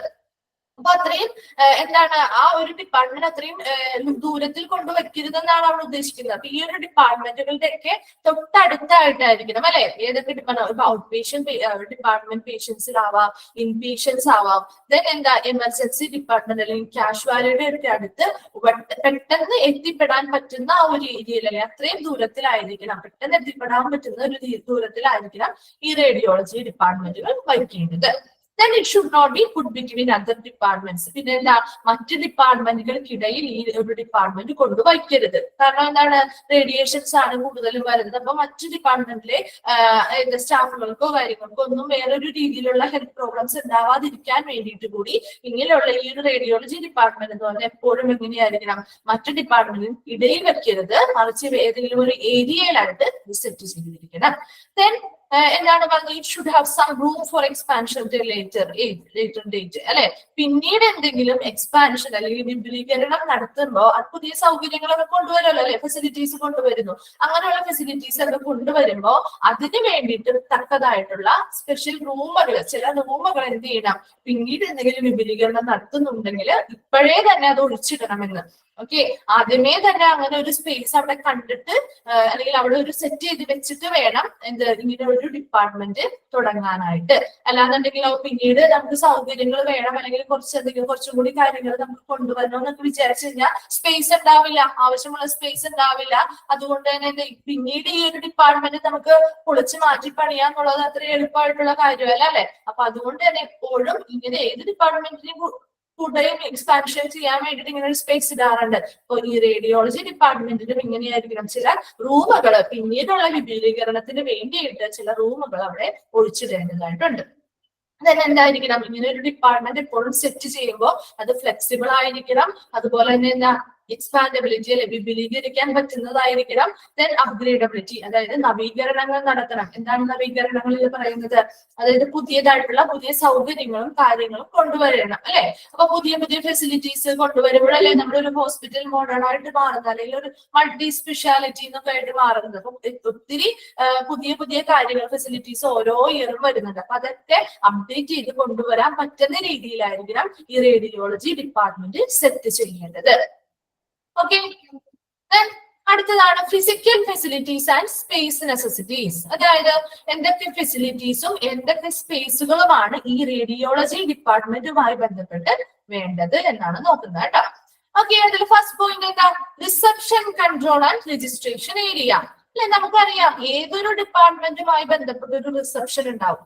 ഓക്കെ, അപ്പൊ നമ്മൾ എന്താണ്, നമ്മളിപ്പോ ഒരു റേഡിയോളജി ഡിപ്പാർട്ട്മെന്റിലേക്ക് ഇരുന്നു, നമ്മൾ നേരെ അങ്ങോട്ട് റേഡിയോളജി അല്ലെങ്കിൽ എക്സ്റേ എടുക്കാൻ നമ്മളൊരു ഡിപ്പാർട്ട്മെന്റിലേക്ക് പോവുകയാണ്. അങ്ങനെ നമ്മൾ നേരെ അകത്ത് ചെന്നിട്ട് എനിക്ക് എക്സ്റേ വേണം അല്ലെങ്കിൽ എനിക്ക് എക്സ്റേ എടുക്കണം എന്നാണോ പറയുന്നത്? അല്ല, അവിടെ ഒരു റിസപ്ഷൻ ഉണ്ടാവും അല്ലെ, അവിടെ ഒരു റിസപ്ഷൻ ഉണ്ടാവും അല്ലെ. അതുപോലെ തന്നെ ഒരു രജിസ്ട്രേഷൻ ഏരിയ ഉണ്ടാവും. ആ റിസപ്ഷൻ എന്തിനു വേണ്ടിയിട്ടാ, വരുന്ന ഈ പേഷ്യൻസിന്റെ ഡീറ്റെയിൽസും കാര്യങ്ങളും എഴുതാൻ വേണ്ടിയിട്ടും അതുപോലെ തന്നെ അവർക്ക് ആവശ്യമായിട്ടുള്ള അസിസ്റ്റൻസ് പ്രൊവൈഡ് അല്ലെ, നമ്മളൊരു ഫ്രണ്ട് ഓഫീസ് എന്നൊക്കെ പറയും റിസപ്ഷൻ. അപ്പൊ ഈ റേഡിയോളജി ഡിപ്പാർട്ട്മെന്റിന്റെ ഭാഗമായിട്ട് ഇങ്ങനെ ഒരു സ്പേസ് ഉണ്ടായിരിക്കണം. എന്തുണ്ടാവണം, റിസപ്ഷൻ കൺട്രോളും രജിസ്ട്രേഷൻ ഏരിയ ഉണ്ടായിരിക്കണം. അവിടെ എന്താ, അതിൻ്റെതായ റിസപ്ഷനിലുള്ള സ്റ്റാഫുകൾ ഉണ്ടാവും. അവര് നമ്മൾ ചെല്ലുമ്പോൾ എന്ത് ചെയ്യും, നമ്മുടെ കയ്യിൽ നിന്ന് ആ ഒരു എക്സ്റേ ആണോ സ്കാൻ ചെയ്യാനാണോ ഏതാണെന്നുള്ള ആ ഒരു പേപ്പർ വാങ്ങിച്ചിട്ട് നമ്മുടെ ഡീറ്റെയിൽസ് എഴുതിയിരിക്കുന്നു. അതുപോലെ തന്നെ എന്താണ്, ഏത് ഡോക്ടറാണ് ഇത് റെഫർ ചെയ്തിരിക്കുന്ന ഡോക്ടറുടെ പേര് എഴുതും അല്ലെ. അതുപോലെ തന്നെ എന്താണ്, ഒത്തിരി പേരുകൾ ചിലപ്പോൾ വെയിറ്റിംഗ് ആയിട്ടുണ്ടാവും. അപ്പൊ ആ വെയിറ്റ് ചെയ്യുന്നവർക്ക് അനുസരിച്ച് എന്ത് ചെയ്യണം, അവിടെ രജിസ്റ്റർ ചെയ്തിട്ട് ആ വെയിറ്റിംഗ് ആയിട്ടുള്ളവരുടെ അനുസരിച്ച് നമ്മൾ ഓരോരുത്തരെയും വിളിച്ച് അകത്തേക്ക് വിടുന്നതും ഈ റിസപ്ഷൻ ആൻഡ് രജിസ്ട്രേഷൻ ഏരിയയിലുള്ളവരാണ് അല്ലെ. അപ്പൊ അങ്ങനെ ഒരു ഏരിയ എപ്പോഴും എന്തുമായി ബന്ധപ്പെട്ട് വേണം, റേഡിയോളജി ഡിപ്പാർട്ട്മെന്റുമായി ബന്ധപ്പെട്ട് വേണം. രണ്ടാമത്തെ എന്താ, പേഷ്യൻസ് വെയിറ്റിംഗ് റൂം അല്ലെ. വെയിറ്റ് ചെയ്യാനായിട്ടൊരു വെയിറ്റിംഗ് റൂം വേണം. കാരണം എന്താ, എല്ലാവരെയും ഇപ്പൊ ഒത്തിരി ഇപ്പൊ ഒരു 5 or 6 പേര് വന്ന് അവർ ഒരുമിച്ച് നമുക്ക് ഈ റേഡിയേഷൻസ് അല്ലെങ്കിൽ ഇങ്ങനെയുള്ള ടെക്നോളജീസ് കൊടുക്കാൻ പറ്റുമോ? ഇപ്പൊ എക്സ്റേയോ സ്കാനിങ്ങോ എന്തും ആയിക്കോട്ടെ, അങ്ങനെയുള്ള ഒരു പ്രൊസീജിയർ എല്ലാവർക്കും ഒരുമിച്ച് ചെയ്യാൻ പറ്റുമോ? എല്ലാവരെയും ഇല്ല അല്ലെ. അപ്പൊ ഓരോരുത്തരായിട്ടല്ലേ നമുക്ക് ചെയ്യാൻ പറ്റുള്ളൂ. അപ്പൊ അങ്ങനെ വരുമ്പോ അവര് ആദ്യം വന്നവരുടെ ഒരു മുൻഗണനാ ക്രമത്തില് പേഷ്യൻസിന് എന്ത് ചെയ്യും, വെയിറ്റിംഗ് റൂമിൽ വെയിറ്റ് ചെയ്യാൻ പറയും അല്ലെ. ആ വെയിറ്റിംഗ് റൂമിൽ ഇരുന്നിട്ട് ഓരോരുത്തരുടെ ആ നമ്പർ അനുസരിച്ചാണ് എന്ത് ചെയ്യുന്നത്, അടുത്തടുത്ത ആൾക്കാരെ വിളിക്കുന്നത്. അപ്പൊ അങ്ങനെ ഒരു വെയിറ്റിംഗ് റൂം പേഷ്യൻസിന് ഇരിക്കാനായിട്ട് ഒരു വെയിറ്റിംഗ് റൂം വേണം. Then secretary or clerks area for collecting, separating reports. അതുപോലെ തന്നെ ഒരു സെക്രട്ടറി അല്ലെങ്കിൽ ക്ലർക്ക് ഏരിയ വേണം. അതിനു വേണ്ടിയിട്ടാണ് സെക്രട്ടറി അല്ലെങ്കിൽ ഒരു ക്ലർക്ക് ഏരിയ എന്ന് പറയുന്നത്. For collecting separating reports. എന്താണ്, ഈ എക്സ്റേയോ സ്കാനിങ്ങോ എന്തും ആവട്ടെ അത് ചെയ്ത് കഴിഞ്ഞ് വരുന്ന റിപ്പോർട്ടുകൾ അല്ലെ, അത് ചെയ്ത് കഴിഞ്ഞ് കിട്ടുന്ന ആ ഒരു റിപ്പോർട്ടിനെ കളക്ട് ചെയ്യാനായിട്ടും അതുപോലെ തന്നെ ആ ഓരോ റിപ്പോർട്ടുകളും എക്സ്റേ ഏതൊക്കെയാണ്, സ്കാനിങ് ഏതൊക്കെയാണ് എന്നുള്ളതൊക്കെ സെപ്പറേറ്റ് ചെയ്ത് വെക്കാൻ വേണ്ടിയിട്ട് ഒരു സെക്രട്ടറി അല്ലെങ്കിൽ ഒരു ക്ലർക്ക് ഏരിയയും കൂടി വേണം. Then റേഡിയോളജിസ്റ്റ് ഓഫീസ്, അതുകൂടാണ്ട് വേറെ എന്താ വേണ്ടേ? റേഡിയോളജിസ്റ്റ്. പ്രധാനമായിട്ട് അവിടുത്തെ ഒരു ഡോക്ടർ എന്ന് പറയുന്ന ഒരു മെഡിക്കൽ ഒരു ഹെഡ് എന്ന് പറയുന്ന റേഡിയോളജിസ്റ്റ് ആണ് അല്ലെ, ആ ഒരു ഡിപ്പാർട്ട്മെന്റിന്റെ. അപ്പൊ ആ ഒരു റേഡിയോളജിസ്റ്റിന്റെ ഒരു ഓഫീസും ഇതുമായി ബന്ധപ്പെട്ടുണ്ടായിരിക്കണം. എന്തിനു വേണ്ടിയിട്ടാ? Handily located close by the x-ray rooms അല്ലെ, എക്സ്റേ റൂംസുമായിട്ട് വളരെ ക്ലോസ് ആയിട്ട് ബന്ധപ്പെട്ടായിരിക്കണം ഈ റേഡിയോളജിസ്റ്റിന്റെ ഓഫീസ് വരേണ്ടത്. Should have provision for viewing and charting films. എന്താണ് ഈ എക്സ്റേ? നമുക്കൊരു ഫിലിം ആയിട്ടല്ലേ നമുക്ക് ലഭിക്കുന്നത്. അപ്പൊ അങ്ങനെയുള്ള ഫിലിംസ് ചാർട്ട് ചെയ്യാനും നമുക്ക് വ്യൂ ചെയ്യാനും ഒക്കെ വേണ്ടിയിട്ട്. അപ്പൊ ഇവരെന്താണ് നമുക്ക് ഇങ്ങനെയുള്ള കിട്ടുന്ന റിസൾട്ടുകൾ അല്ലെ, ഇങ്ങനെയൊക്കെ സൗണ്ട് സ്കാനിങ്ങുകൾ ചെയ്താലും അതുപോലെ എക്സ്റേസ് ഒക്കെ ചെയ്യുമ്പോഴാണ് കൂടുതലും നമ്മൾ റേഡിയോളജിസ്റ്റുകൾ നമുക്ക് സൈൻ ചെയ്ത് തരും. ആ ഒരു ഷീറ്റിന്റെ അല്ലെങ്കിൽ ആ ഒരു എന്താണ് ഒരു റിപ്പോർട്ട് ഉണ്ടാവും അവർ തരുന്ന അല്ലെ, ആ ഒരു റിപ്പോർട്ടിന്റെ താഴെ സൈൻ ചെയ്തത് ഈ റേഡിയോളജിസ്റ്റുകൾ അല്ലെ. അപ്പൊ അങ്ങനെയുള്ളവർക്ക് അങ്ങനെയുള്ള കാര്യങ്ങൾ ഈ ഷീറ്റുകളൊക്കെ നോക്കാനും അതെന്ത് ചെയ്യാനും അതിനെ ചാർട്ട് ചെയ്യാനും കാര്യങ്ങൾക്കുമായിട്ട് അവിടെ ഒരു റേഡിയോളജിസ്റ്റ് ഓഫീസ് ഈ എക്സ്റേ റൂംസുമായി ബന്ധപ്പെട്ട് ഉണ്ടായിരിക്കണം. അപ്പൊ എന്തൊക്കെയാണ് പറഞ്ഞത്? Physical facilities and space necessities അല്ലെ, എന്തൊക്കെ ഫെസിലിറ്റീസും സ്പേസുമാണ് ഈ റേഡിയോളജി ഡിപ്പാർട്ട്മെന്റുമായി ബന്ധപ്പെട്ട് വരേണ്ടത്? ഒരു reception, control and registration area ഉണ്ടാവണം അല്ലെ, ഒരു റിസപ്ഷൻ ഏരിയയും ആ ഏരിയ. അതുപോലെ തന്നെ അതുമായി ബന്ധപ്പെട്ട് ഓരോ പേഷ്യൻസ് വരുന്ന ഓരോ പേഷ്യൻസിനെയും രജിസ്ട്രേഷൻ നടത്താനായിട്ടും അവരുടെ ഡീറ്റെയിൽസ് കളക്ട് ചെയ്യാനായിട്ടും ഏത് ഡോക്ടറാണ് റെഫർ ചെയ്തെന്നുള്ളത് എന്റെ ഡീറ്റെയിൽസും അങ്ങനെയുള്ളതെല്ലാം ഇതിനെയും കളക്ട് ചെയ്യാനായിട്ടും അവർക്ക് ആവശ്യമായിട്ടുള്ള അസിസ്റ്റൻസ് പ്രൊവൈഡ് ചെയ്യാൻ വേണ്ടിയിട്ടും ഒരു reception, control and registration area ആവശ്യമാണ്. രണ്ടാമത്തെ എന്താ? പേഷ്യൻസ് വെയിറ്റിംഗ് റൂമുകൾ അല്ലെ. എല്ലാവർക്കും ഒരുമിച്ച് നമുക്ക് അങ്ങനെ ചെയ്യാൻ പറ്റുമോ ഈ പ്രൊസീജിയേഴ്സ്? ഇല്ല, ഓരോരുത്തരായിട്ടാണ് ചെയ്യുന്നത് അല്ലെ. അപ്പൊ അങ്ങനെയുള്ള ബാക്കിയുള്ളവർക്ക് വെയിറ്റ് ചെയ്യാൻ വേണ്ടിയിട്ട്, അതുപോലെ റിസൾട്ടിന് വേണ്ടി വെയിറ്റ് ചെയ്യുന്നവരുണ്ടാവാം. അപ്പൊ അതിനൊക്കെ വേണ്ടിയിട്ട് ഒരു പേഷ്യൻസ് വെയിറ്റിംഗ് റൂം ആവശ്യമാണ്. Then secretary or clerk's area for collecting, separating reports അല്ലെ. സെക്രട്ടറി അല്ലെങ്കിൽ ക്ലർക്ക് ഏരിയ വേണം. എന്തിനു വേണ്ടിയിട്ടാ? ഇങ്ങനെയുള്ള റിപ്പോർട്ടുകൾ കളക്ട് ചെയ്യാനും സെപ്പറേറ്റ് ചെയ്യാനും ഒക്കെ വേണ്ടിയിട്ട് ഒരു സെക്രട്ടറി അല്ലെങ്കിൽ ക്ലർക്ക് ഏരിയ ആവശ്യമാണ്. ദെൻ റേഡിയോളജിസ്റ്റുകളുടെ ഓഫീസ് വേണം. റേഡിയോളജിസ്റ്റ് ഓഫീസ് വേണം. എന്തുമായിട്ട് വളരെ ക്ലോസ് ആയിട്ട് ലൊക്കേറ്റ് ചെയ്തിരിക്കണം? എക്സ്റേ റൂംസുമായിട്ട് വളരെ ക്ലോസ് ആയിട്ടായിരിക്കണം ഈ റേഡിയോളജിസ്റ്റ് ഓഫീസ് വരേണ്ടത്. എന്തിനു വേണ്ടിയിട്ടാ? ഈ വരുന്ന ഇങ്ങനെ എക്സ്റേ എടുത്ത് വരുന്ന ആ ഒരു ഫിലിമിലെ ആ ഒരു ഫിലിംസിന്റെ ചാർട്ട് ചെയ്യാനും അതിനെ വ്യൂ ചെയ്യാനും ഒക്കെ വേണ്ടിയിട്ട് ഈ റേഡിയോളജിസ്റ്റ് ഓഫീസ് എപ്പോഴും എങ്ങനെയായിരിക്കണം? എക്സ്റേ റൂമിനോട് വളരെ ക്ലോസ് ആയിട്ട് ഒരു റേഡിയോളജിസ്റ്റ് ഓഫീസ് വേണം. ക്ലിയർ? റേഡിയേഷൻ റിസ്കുകൾ. എന്തൊക്കെ റേഡിയേഷൻ റിസ്കുകൾ അല്ലെങ്കിൽ റേഡിയേഷൻ റിസ്കുകൾ എന്ന് പറഞ്ഞാൽ എന്താ? അപകട സാധ്യതകൾ അല്ലെ. എന്തൊക്കെ അപകട സാധ്യതകളാണ് റേഡിയേഷനുമായി ബന്ധപ്പെട്ട് വരുന്നത് എന്നാണ് നമ്മൾ നോക്കുന്നത്. അതിൽ രണ്ട് ടൈപ്പ് എഫക്റ്റ് ആണ് പറയുന്നത്. സിവിയർ എഫക്റ്റും ഉണ്ട്, ക്രോണിക് എഫക്റ്റും ഉണ്ട്. അതായത് ഇപ്പൊ റേഡിയേഷൻ എപ്പോഴും നമുക്ക് അപകടകരമായിട്ടുള്ള ഒരു കാര്യം തന്നെയാണ് അല്ലെ.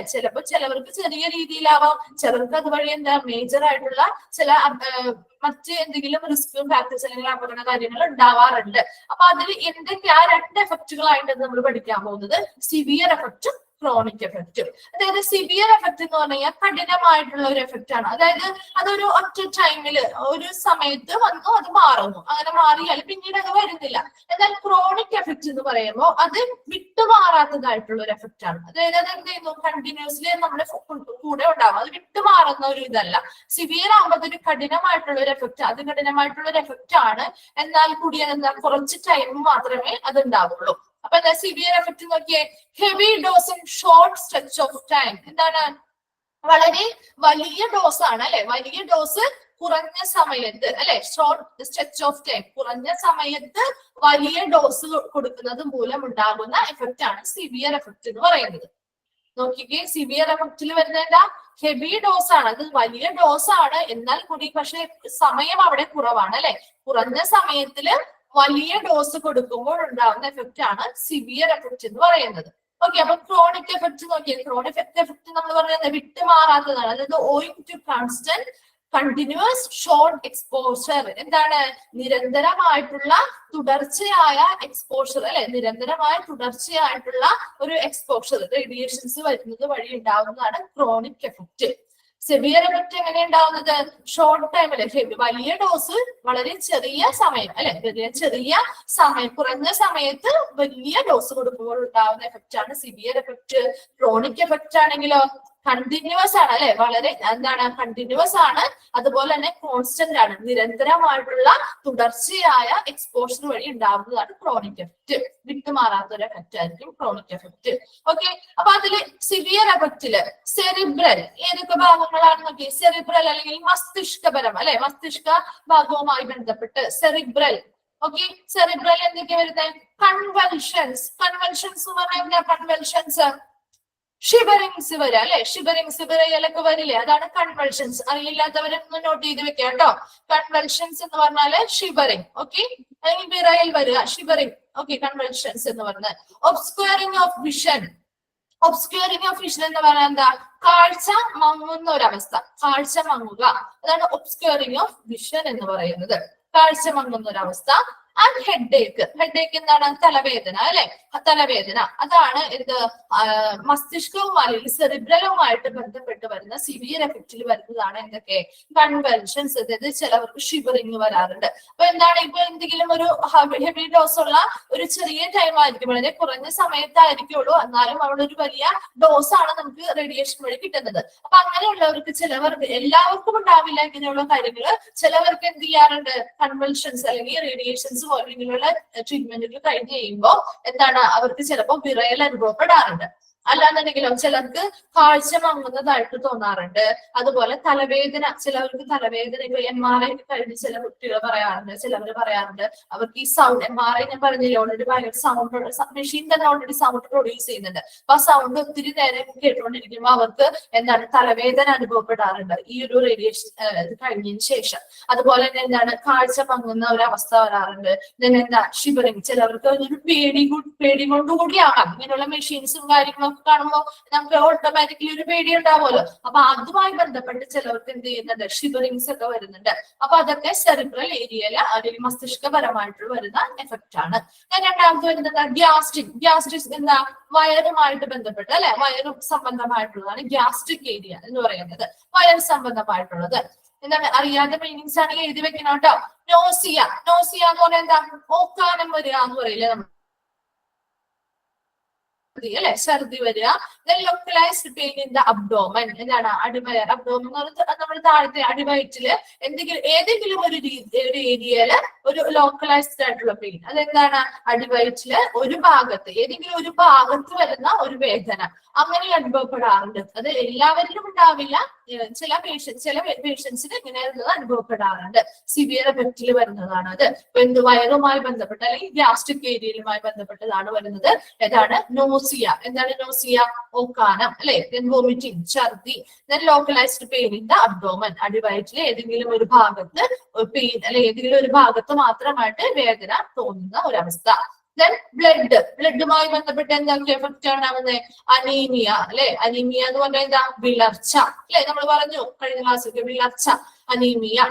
അപ്പൊ ഈ അനീമിയയുമായി ബന്ധപ്പെട്ട്, ബ്ലഡുമായി ബന്ധപ്പെട്ട് ഈ അനീമിയ ഉണ്ടാവാനായിട്ടുള്ള ചാൻസ് ഉണ്ട്, എഫക്റ്റ് ഉണ്ട്. അതുപോലെ എന്താ, ബോൺ മാരോ ഡിപ്രഷൻ അല്ലെ. ബോൺ മാരോ ഡിപ്രഷൻ നമ്മൾ പഠിച്ചതല്ലേ. ബോൺ മാരോ ഡിപ്രഷൻ എന്താണ്, ബോൺ മാരോ ഡിപ്രഷൻ എന്നുള്ളത്, ബോൺ മാരോ എന്ന് പറഞ്ഞാൽ എന്താ, ബോൺസിനുള്ളിലെ മജ്ജ അല്ലെ, മജ്ജയാണ് ബോൺ മാരോ എന്ന് പറയുന്നത്. അതെ, ബോൺ മാരോ ഡിപ്രഷൻ അല്ലെ. അപ്പൊ ബോൺ മാരോ ഡിപ്രഷൻ എന്ന് പറയുന്നത് ബോൺസിനുള്ളിലെ എന്താണ്, മജ്ജ അല്ലെങ്കിൽ സോഫ്റ്റ് ടിഷ്യൂ ആണ് ബോൺ മാരോ അല്ലെങ്കിൽ മജ്ജ, അസ്ഥി മജ്ജ എന്ന് പറയുന്നത്. അതിലെന്ത് ചെയ്യുന്നു, അതിന്റെ പ്രവർത്തനം കുറയുമ്പോൾ അതിനുള്ളിൽ വെച്ച് ഉണ്ടാക്കുന്ന ഈ RBC, WBC, പ്ലേറ്റ്ലെറ്റ്സ് പോലെയുള്ള സെൽസിന്റെയും എണ്ണം ബ്ലഡിൽ കുറയും അല്ലെ. ഓട്ടോമാറ്റിക്കലി ഈ ബോൺ മാരോയുടെ പ്രവർത്തനം കുറയുമ്പോൾ ഇത് നിർമ്മിക്കപ്പെടുന്ന ഈ സെൽസിന്റെ എണ്ണവും കുറയും. അപ്പൊ അവിടെ ആ ഒരു അവസ്ഥയാണ് ബോൺ മാരോ ഡിപ്രഷൻ എന്ന് പറയുന്നത്. അപ്പൊ ഇങ്ങനെയുള്ള ബോൺ മാരോ ഡിപ്രഷൻസും ഉണ്ടാവാൻ സാധ്യതയുണ്ട്, അനീമിയയും ഉണ്ടാവാൻ സാധ്യതയുണ്ട്, ബ്ലഡുമായിട്ട് റിലേറ്റ് ചെയ്ത് കേട്ടോ. അപ്പൊ സിവിയർ എഫക്റ്റിൽ എന്താണ്, ഒരു ഹെവി ഡോസ് ആണ്, വലിയ ഡോസ് ആണ് കൊടുക്കുന്നത്. പക്ഷെ അതെന്താണ്, ഷോർട്ട് സ്ട്രെച്ച് ഓഫ് ടൈം, ചെറിയ ഒരു സമയം അല്ലെ, ചുരുങ്ങിയ ഒരു ചെറിയ കുറഞ്ഞ സമയത്ത് ഒരു വലിയ ഡോസ് കൊടുക്കുന്നത് വഴി ഉണ്ടാവുന്ന ഒരു എഫക്റ്റ് ആണ് സിവിയർ എഫക്റ്റ് എന്ന് പറയുന്നത്. അതിലെ സെറിബ്രൽ അല്ലെങ്കിൽ മസ്തിഷ്കവുമായി ബന്ധപ്പെട്ട് കൺവെൻഷൻസ് അല്ലെങ്കിൽ എന്തുണ്ടാവുന്നത്, വിറയൽ ഷിവറിങ്സ് ഉണ്ടാവുന്നുണ്ട്, ഒബ്സ്ക്യൂറിംഗ് ഓഫ് വിഷൻ കാഴ്ച മങ്ങുന്നുണ്ട്, ദെൻ ഹെഡ് ഏക്ക് എന്ന് പറയുന്നത് തലവേദനകൾ ഉണ്ടാവുന്നുണ്ട്. ദെൻ വയറുമായി സംബന്ധിച്ചാണ് ഗ്യാസ്ട്രിക് എന്ന് പറയുന്നത്. അവിടെ എന്താണെന്ന് ഓക്കാനം അല്ലെങ്കിൽ നോസിയ അല്ലെ, വോമിറ്റിംഗ് എന്താണ് ഛർദി ഉണ്ടാവുന്നുണ്ട്. Then localised pain in the abdomen, അടിവയറ്റിലെ ഒരു ഭാഗത്ത് മാത്രമായിട്ടുള്ള ഒരു വേദന അനുഭവപ്പെടാറുണ്ട്. അതെല്ലാവർക്കും ഇല്ല കേട്ടോ, ചിലവരുടെ കേസുകളല്ലേ, ഒട്ടുമിക്കവർക്കും ചെറിയ പേടി കൊണ്ട് ഉണ്ടാവുന്നത് കൂടിയാവാം. ദെൻ ബ്ലഡുമായി ബന്ധപ്പെട്ടതാണെങ്കിലോ അനീമിയ ഉണ്ടാവുന്നുണ്ട്, ബോൺമാരും ഡിപ്രഷനും ഉണ്ടാവുന്നുണ്ട് അല്ലെ. അപ്പൊ സിവിയർ എഫക്റ്റില് ഇത്രയുമാണ് പറഞ്ഞത്. ദെൻ അടുത്തത് ക്രോണിക് എഫക്ട് പറഞ്ഞു അല്ലെ. നമ്മള് ക്രോണിക് എഫക്ട് എന്ന് പറഞ്ഞാൽ എന്താ, constant continuous short of exposure, നിരന്തരമായ തുടർച്ചയായിട്ടുള്ള ഒരു എക്സ്പോഷർ അല്ലെ, റേഡിയേഷൻ അല്ലെങ്കിൽ ഇങ്ങനെയുള്ള റേഡിയേഷൻ വഴി എന്താണ് ഒരു കണ്ടിന്യൂസ് ആൻഡ് ഷോർട്ട് ആയിട്ടുള്ള അല്ലെങ്കിൽ കണ്ടിന്യൂസ് ആൻഡ് കോൺസ്റ്റന്റ് ആയിട്ടുള്ള ഒരു എക്സ്പോഷർ ആണ് ഉണ്ടാവുന്നത് റേഡിയേഷനുമായിട്ട്. ഓക്കെ, അപ്പൊ നിരന്തരമായിട്ടുള്ള തുടർച്ചയായ ഒരു എക്സ്പോഷർ വഴിയാണ് ക്രോണിക് എഫക്ട് അല്ലെങ്കിൽ വിട്ടുമാറാത്ത ഒരു എഫക്ട് ഉണ്ടാവുന്നത്. അതെന്തൊക്കെയാണ്, സ്കിന്ന് അല്ലെങ്കിൽ ത്വക്ക് സംബന്ധമായിട്ട് എന്താണ്, ഹെയർ ലോസ് ഉണ്ടാവുന്നുണ്ട് അല്ലെ, മുടി കൊഴിച്ചിൽ അല്ലെ, മുടി കൊഴിച്ചിൽ ഉണ്ടാവുന്നുണ്ട്. ബ്രിട്ടിൽ നെയിൽസ് എന്ന് പറഞ്ഞാല് ബ്രിട്ടിൽ നെയിൽസ് നഖം പൊട്ടുന്ന അവസ്ഥ, അതായത് നഖം പൊട്ടിപ്പോകുന്ന ഒരു അവസ്ഥയാണ് ബ്രിട്ടിൽ നെയിൽസ് എന്ന് പറയുന്നത്. ആ ഒരു കണ്ടീഷൻ ഉണ്ടാവുന്നുണ്ട്. അതുപോലെ എന്താ, ഹെയർ ലോസ് അല്ലെ, ഹെയർ ലോസ് ഉണ്ടാവുന്നുണ്ട്. ഇപ്പൊ നമ്മുടെ ക്യാൻസർ പേഷ്യൻസിനൊക്കെ കണ്ടിട്ടില്ലേ, അവർ ഓരോ റേഡിയേഷൻ തെറാപ്പികളും ട്രീറ്റ്മെന്റുകളും ഒക്കെ ചെയ്ത് കഴിയുമ്പോൾ അവർക്ക് അതൊരു കണ്ടിന്യൂസ് ആയിട്ടാണ് അവർക്ക് നമ്മൾ ആ ഒരു റേഡിയേഷൻ തെറാപ്പികൾ കൊടുക്കുന്നത് അല്ലെ. ഒറ്റ ടൈമില് ഒറ്റ ഹെവി ഡോസ് കൊടുത്തുകൊണ്ട് നിർത്തുകയാണോ, അല്ല, അവരുടെ ആ ഒരു കണ്ടീഷൻ ബെറ്റർ ആവുന്നവരെ നമ്മൾ ഇങ്ങനെയുള്ള ട്രീറ്റ്മെന്റുകൾ കൊടുത്തുകൊണ്ടിരിക്കും അല്ലെ, സെൽസിനെ നശിപ്പിച്ചുകൊണ്ടിരിക്കുകയാണ് അവിടെ. അപ്പോ ആ ക്യാൻസർ കോസിംഗ് സെൽസിനെ നശിപ്പിക്കുന്നത് വഴി അവർക്ക് റേഡിയേഷൻ ബോഡിയിലോട്ട് എത്തുക അല്ലെ. ചെറിയ എമൗണ്ട് ഓഫ് റേഡിയേഷൻ ആവാം അല്ലെങ്കിൽ ഒരു വലിയ ഡോസ് ആവാം. അപ്പൊ അങ്ങനെ നിരന്തരമായിട്ട് അല്ലെങ്കിൽ കണ്ടിന്യൂസ് ആയിട്ട് അങ്ങനെ റേഡിയേഷൻസ് കൊടുക്കുന്നത് കൊണ്ട് തന്നെ എന്താണ്, മുടിയൊക്കെ നഷ്ടപ്പെടാനായിട്ട് കാണാറില്ലേ ഒരു ക്യാൻസർ പേഷ്യൻസ് ട്രീറ്റ്മെന്റുകൾ കുറച്ച് ആയി കഴിഞ്ഞ് കഴിയുമ്പോൾ മുടി പോവാറുണ്ട് അല്ലെ. അപ്പൊ അങ്ങനെയുള്ള ഹെയർ ലോസുകൾ ഉണ്ടാവുന്നുണ്ട്. അതുപോലെ നഖം പൊട്ടിപ്പോകുന്ന ഒരു അവസ്ഥയാണ് ബ്രിട്ടിൽ നെയിൽസ് സ്കിന്നുമായിട്ട് റിലേറ്റ് ചെയ്ത് വരാറുണ്ട്. ദെൻ ബ്ലഡുമായിട്ട് റിലേറ്റ് ചെയ്ത് എന്ത് വരും, അനീമിയ അല്ലെ. അനീമിയ നേരത്തെ പറഞ്ഞപ്പോ രണ്ടിലും ബ്ലഡുമായിട്ട് റിലേറ്റ് ചെയ്ത് വരുന്നുണ്ട് കേട്ടോ. അനീമിയ ഏതാണ്, വിളർച്ച, രണ്ടിലും അനീമിയ വരുന്നുണ്ട്. ദെൻ ലുക്കീമിയ അല്ലെങ്കിൽ ബ്ലഡ് ക്യാൻസേഴ്സിനുള്ള സാധ്യതകൾ ഉണ്ട് എന്നാണ് പറയുന്നത്. Then eye contract, eye cataract. Cataract എന്ന് പറഞ്ഞാൽ എന്താ, ഐ കട്രാക്ട് കണ്ണുമായി ബന്ധപ്പെട്ട തിമിരം അല്ലെ, തിമിര ശസ്ത്രക്രിയകൾ എന്നൊക്കെ നമ്മൾ പറയാറില്ലേ, തിമിരം. അപ്പൊ കട്രാക്ട്, അങ്ങനെയുള്ള കട്രാക്ട് എന്ന് പറയുന്നത് അതായത് കണ്ണിന്റെ ലെൻസ് എന്താണ് അതാര്യമായി പോകുന്ന ഒരു അവസ്ഥയാണ്. അപ്പൊ എന്ത് ചെയ്യുന്ന, കാഴ്ച നമുക്ക് മങ്ങും അങ്ങനെയുള്ള ഒരു ലെൻസിന്റെ അതാര്യത, അതായത് ലെൻസ് എപ്പോഴും സുതാര്യമായിരിക്കണം അല്ലെ, കാണാനായിട്ട് എന്താണ് ഒരു വളരെ സുതാര്യമായിരിക്കുന്ന ലെൻസാണ് നമ്മുടെ കണ്ണിനുള്ളത്. അപ്പൊ അതെന്ത് ചെയ്യുന്നു, അതാര്യമായി പോകുമ്പോൾ എന്താവണം, കാണാനായിട്ടുള്ള ഒരു ബുദ്ധിമുട്ടുണ്ടാവും അല്ലെ, കാഴ്ച മങ്ങി പോകുന്ന പോലെ ഒരു അവസ്ഥ വരും. അപ്പൊ അത് ഇത്തിരി പ്രായമായവരിലാണ് പ്രധാനമായിട്ടും നമ്മൾ കാണാറല്ലേ, തിമിര ശസ്ത്രക്രിയകൾ ചെയ്യുന്നു എന്നൊക്കെ ലെൻസ് മാറ്റിവെക്കൽ ശസ്ത്രക്രിയ വഴി നമുക്കത് ക്ലിയർ ചെയ്യാനായിട്ടൊക്കെ പറ്റും. അപ്പൊ അങ്ങനെയുള്ള ട്രീറ്റ്മെന്റുകൾ പ്രായമായിട്ടുള്ള വയസ്സായവരിലൊക്കെ നമ്മൾ ചെയ്യാറുണ്ട്. എന്നാൽ പോലും ഈ റേഡിയേഷൻസിന്റെ ഭാഗമായിട്ടും അങ്ങനെ എന്ത് വരാറുണ്ട്, കട്രാക്ട് അല്ലെങ്കിൽ തിമിരം വരാറുണ്ട് കണ്ണുമായി ബന്ധപ്പെട്ട്. ദെൻ അതേഴ്സ്, ഇനി മറ്റുള്ള എന്തൊക്കെയാണ്, സ്റ്റെറിലിറ്റി. എന്താണ് സ്റ്റെറിലിറ്റി, വന്ധ്യത.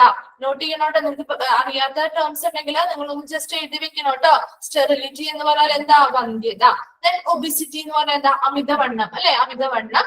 ആൻഡ് ക്യാൻസർ അല്ലെ, ക്യാൻസർ അതുപോലെയുള്ള രോഗങ്ങൾക്കും കാരണമാവുന്നുണ്ട്. എന്താണ് വന്ധ്യത, സ്റ്റെറിലിറ്റി എന്ന് പറഞ്ഞാൽ വന്ധ്യത. എന്താണ് വന്ധ്യത എന്ന് പറഞ്ഞാൽ കുട്ടികൾ ഉണ്ടാവാത്ത ഒരു അവസ്ഥ അല്ലെ. ആ വന്ധ്യത അല്ലെങ്കിൽ വന്ധ്യത ട്രീറ്റ്മെന്റ് വന്ധ്യതയ്ക്ക് കാരണമാവുന്നുണ്ട്.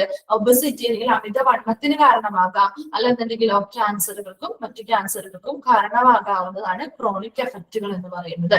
ഓക്കെ, അപ്പൊ ഇങ്ങനെയുള്ള റേഡിയേഷൻ റിസ്കുകൾ ഇതുമായി ബന്ധപ്പെട്ട് ചില അപകട സാധ്യതകളും ഈ റേഡിയേഷനുമായിട്ട് ബന്ധപ്പെട്ട് കാണുന്നുണ്ട്. ഏതൊക്കെയായിരുന്നു, സിവിയർ എഫക്റ്റ് ഉണ്ട്, ക്രോണിക് എഫക്റ്റ് ഉണ്ട് അല്ലെ. സിവിയർ എഫക്റ്റ് ആണെങ്കിൽ ഒരു ഹെവി ഡോസ് ആണ്, പക്ഷെ ഒരു ഷോർട്ട് സമയം കുറഞ്ഞ സമയത്ത് കുറഞ്ഞ സമയം കൊണ്ട് ഒരു വളരെ വലിയ ഡോസ് കൊടുക്കുന്നു. അതുമായി ബന്ധപ്പെട്ട് വരുന്നതാണ് സിവിയർ എഫക്റ്റ്. അതിൽ സെറിബ്രൽ പറഞ്ഞു, ഗ്യാസ്ട്രിക് പറഞ്ഞു, ബ്ലഡ് റിലേറ്റഡ് ആയിട്ടുള്ളത് പറഞ്ഞു.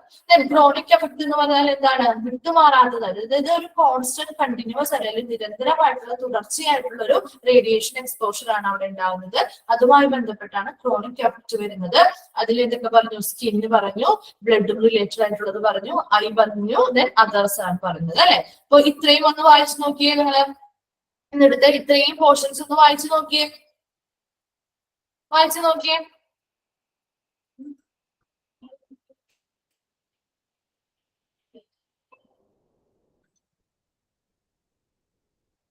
എന്തെങ്കിലും ഡൗട്ട്സ് ഉണ്ടോ ഇന്നെടുത്തതില്? ഡൗട്ട്സ് ഉണ്ടോ? ഏതെങ്കിലും റിപ്പീറ്റ് ചെയ്ത് പറയണോ?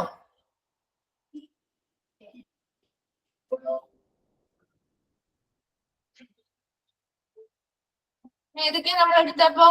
ഇന്റർവെൻഷണൽ റേഡിയോളജി മുതലല്ലേ എടുത്തേ? ഇന്റർവെൻഷണൽ റേഡിയോളജിയില് നമ്മൾ 4 പ്രൊസീജിയേഴ്സ് പറഞ്ഞു, റേഡിയേഷൻ ഓങ്കോളജി പറഞ്ഞു, ലൊക്കേഷൻ പറഞ്ഞു, and physical facilities and space necessities പറഞ്ഞു, റേഡിയേഷൻ റിസ്ക് പറഞ്ഞു അല്ലെ? 2 എണ്ണം പറഞ്ഞു, സിവിയർ എഫക്റ്റും ക്രോണിക് എഫക്റ്റും. ഇതിലേതെങ്കിലും റിപ്പീറ്റ് ചെയ്ത് പറയണോ? റേഡിയേഷൻ ഓങ്കോളജിയാ. റേഡിയേഷൻ ഓങ്കോളജി എന്ന് പറയുന്നത് ഇത്ര മാത്രമേ ഉള്ളൂ. റേഡിയേഷൻ ഓങ്കോളജി അല്ലെങ്കിൽ ഓങ്കോളജി എന്ന് പറയുന്ന വേർഡ് എന്തുമായിട്ട് റിലേറ്റഡ് ആണ്? ക്യാൻസറുമായിട്ട് റിലേറ്റഡ് ആണ് അല്ലെ? അപ്പൊ ഈ റേഡിയേഷൻ ഓങ്കോളജിയും ക്യാൻസറുമായിട്ട് റിലേറ്റ് ചെയ്തിട്ടുള്ളത് ഇത് തന്നെയാണ്. അപ്പൊ അവിടെ എന്താണ്? റേഡിയേഷൻ ബേസ്ഡ് ആയിട്ടുള്ള തെറാപ്പികൾ അല്ലെ? നമുക്കറിയാം ക്യാൻസർ പേഷ്യൻസ് നമ്മൾ റേഡിയേഷൻ ബേസ്ഡ് തെറാപ്പി, റേഡിയേഷൻ തെറാപ്പികൾ കൊടുക്കാറുണ്ട് അല്ലെ? അപ്പൊ ഇവിടെയും അത് തന്നെയാണ്. ക്യാൻസർ പേഷ്യൻസിന് റേഡിയേഷൻ അടിസ്ഥാനമാക്കിയിട്ടുള്ള തെറാപ്പികൾ കൊടുക്കുന്നുണ്ട് ഈ റേഡിയേഷൻ ഓങ്കോളജി വിഭാഗത്തിൽ വെച്ചിട്ട്.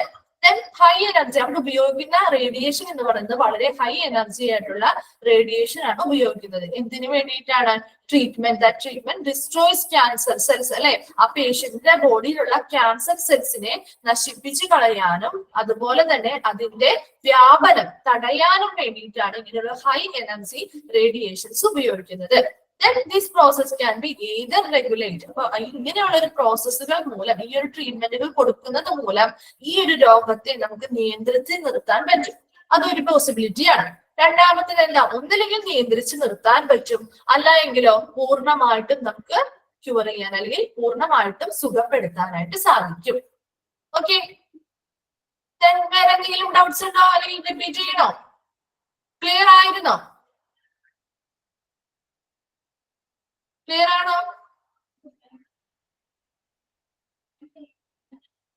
ഓക്കെ, ക്ലിയർ ആണ്. ഓക്കെ, അപ്പൊ നമ്മൾ ഈ പ്രോലിഫറേറ്റിംഗ് എന്ന് വെച്ചാല് വ്യാപനം എന്നാണ് അർത്ഥം. അതെ അതെ, വ്യാപനം. അതായത് ഈ സെൽസ് കൂടുതൽ വ്യാപിക്കാതിരിക്കാനായിട്ട് നമുക്ക് ഈ ട്രീറ്റ്മെന്റ് സഹായിക്കുന്നു.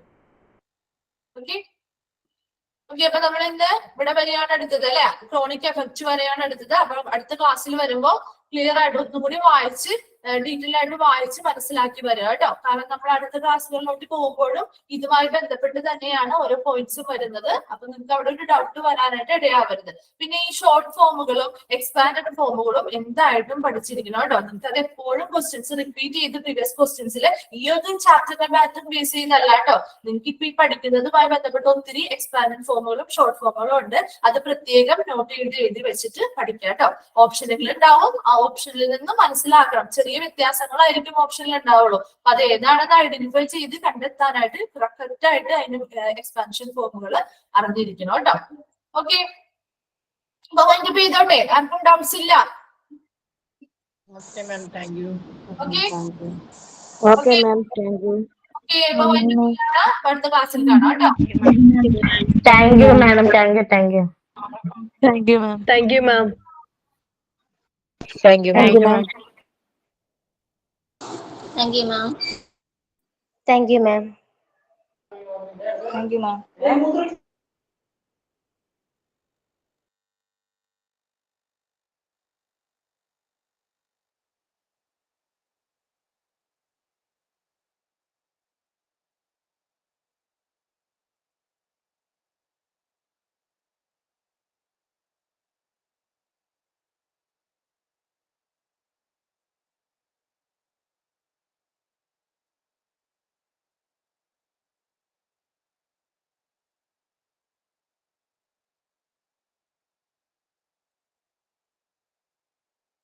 ബ്രിസ്റ്റിൽ നഖം എന്ന് പറഞ്ഞാൽ നഖം പൊടിഞ്ഞു പോകുന്ന അവസ്ഥയാണ്.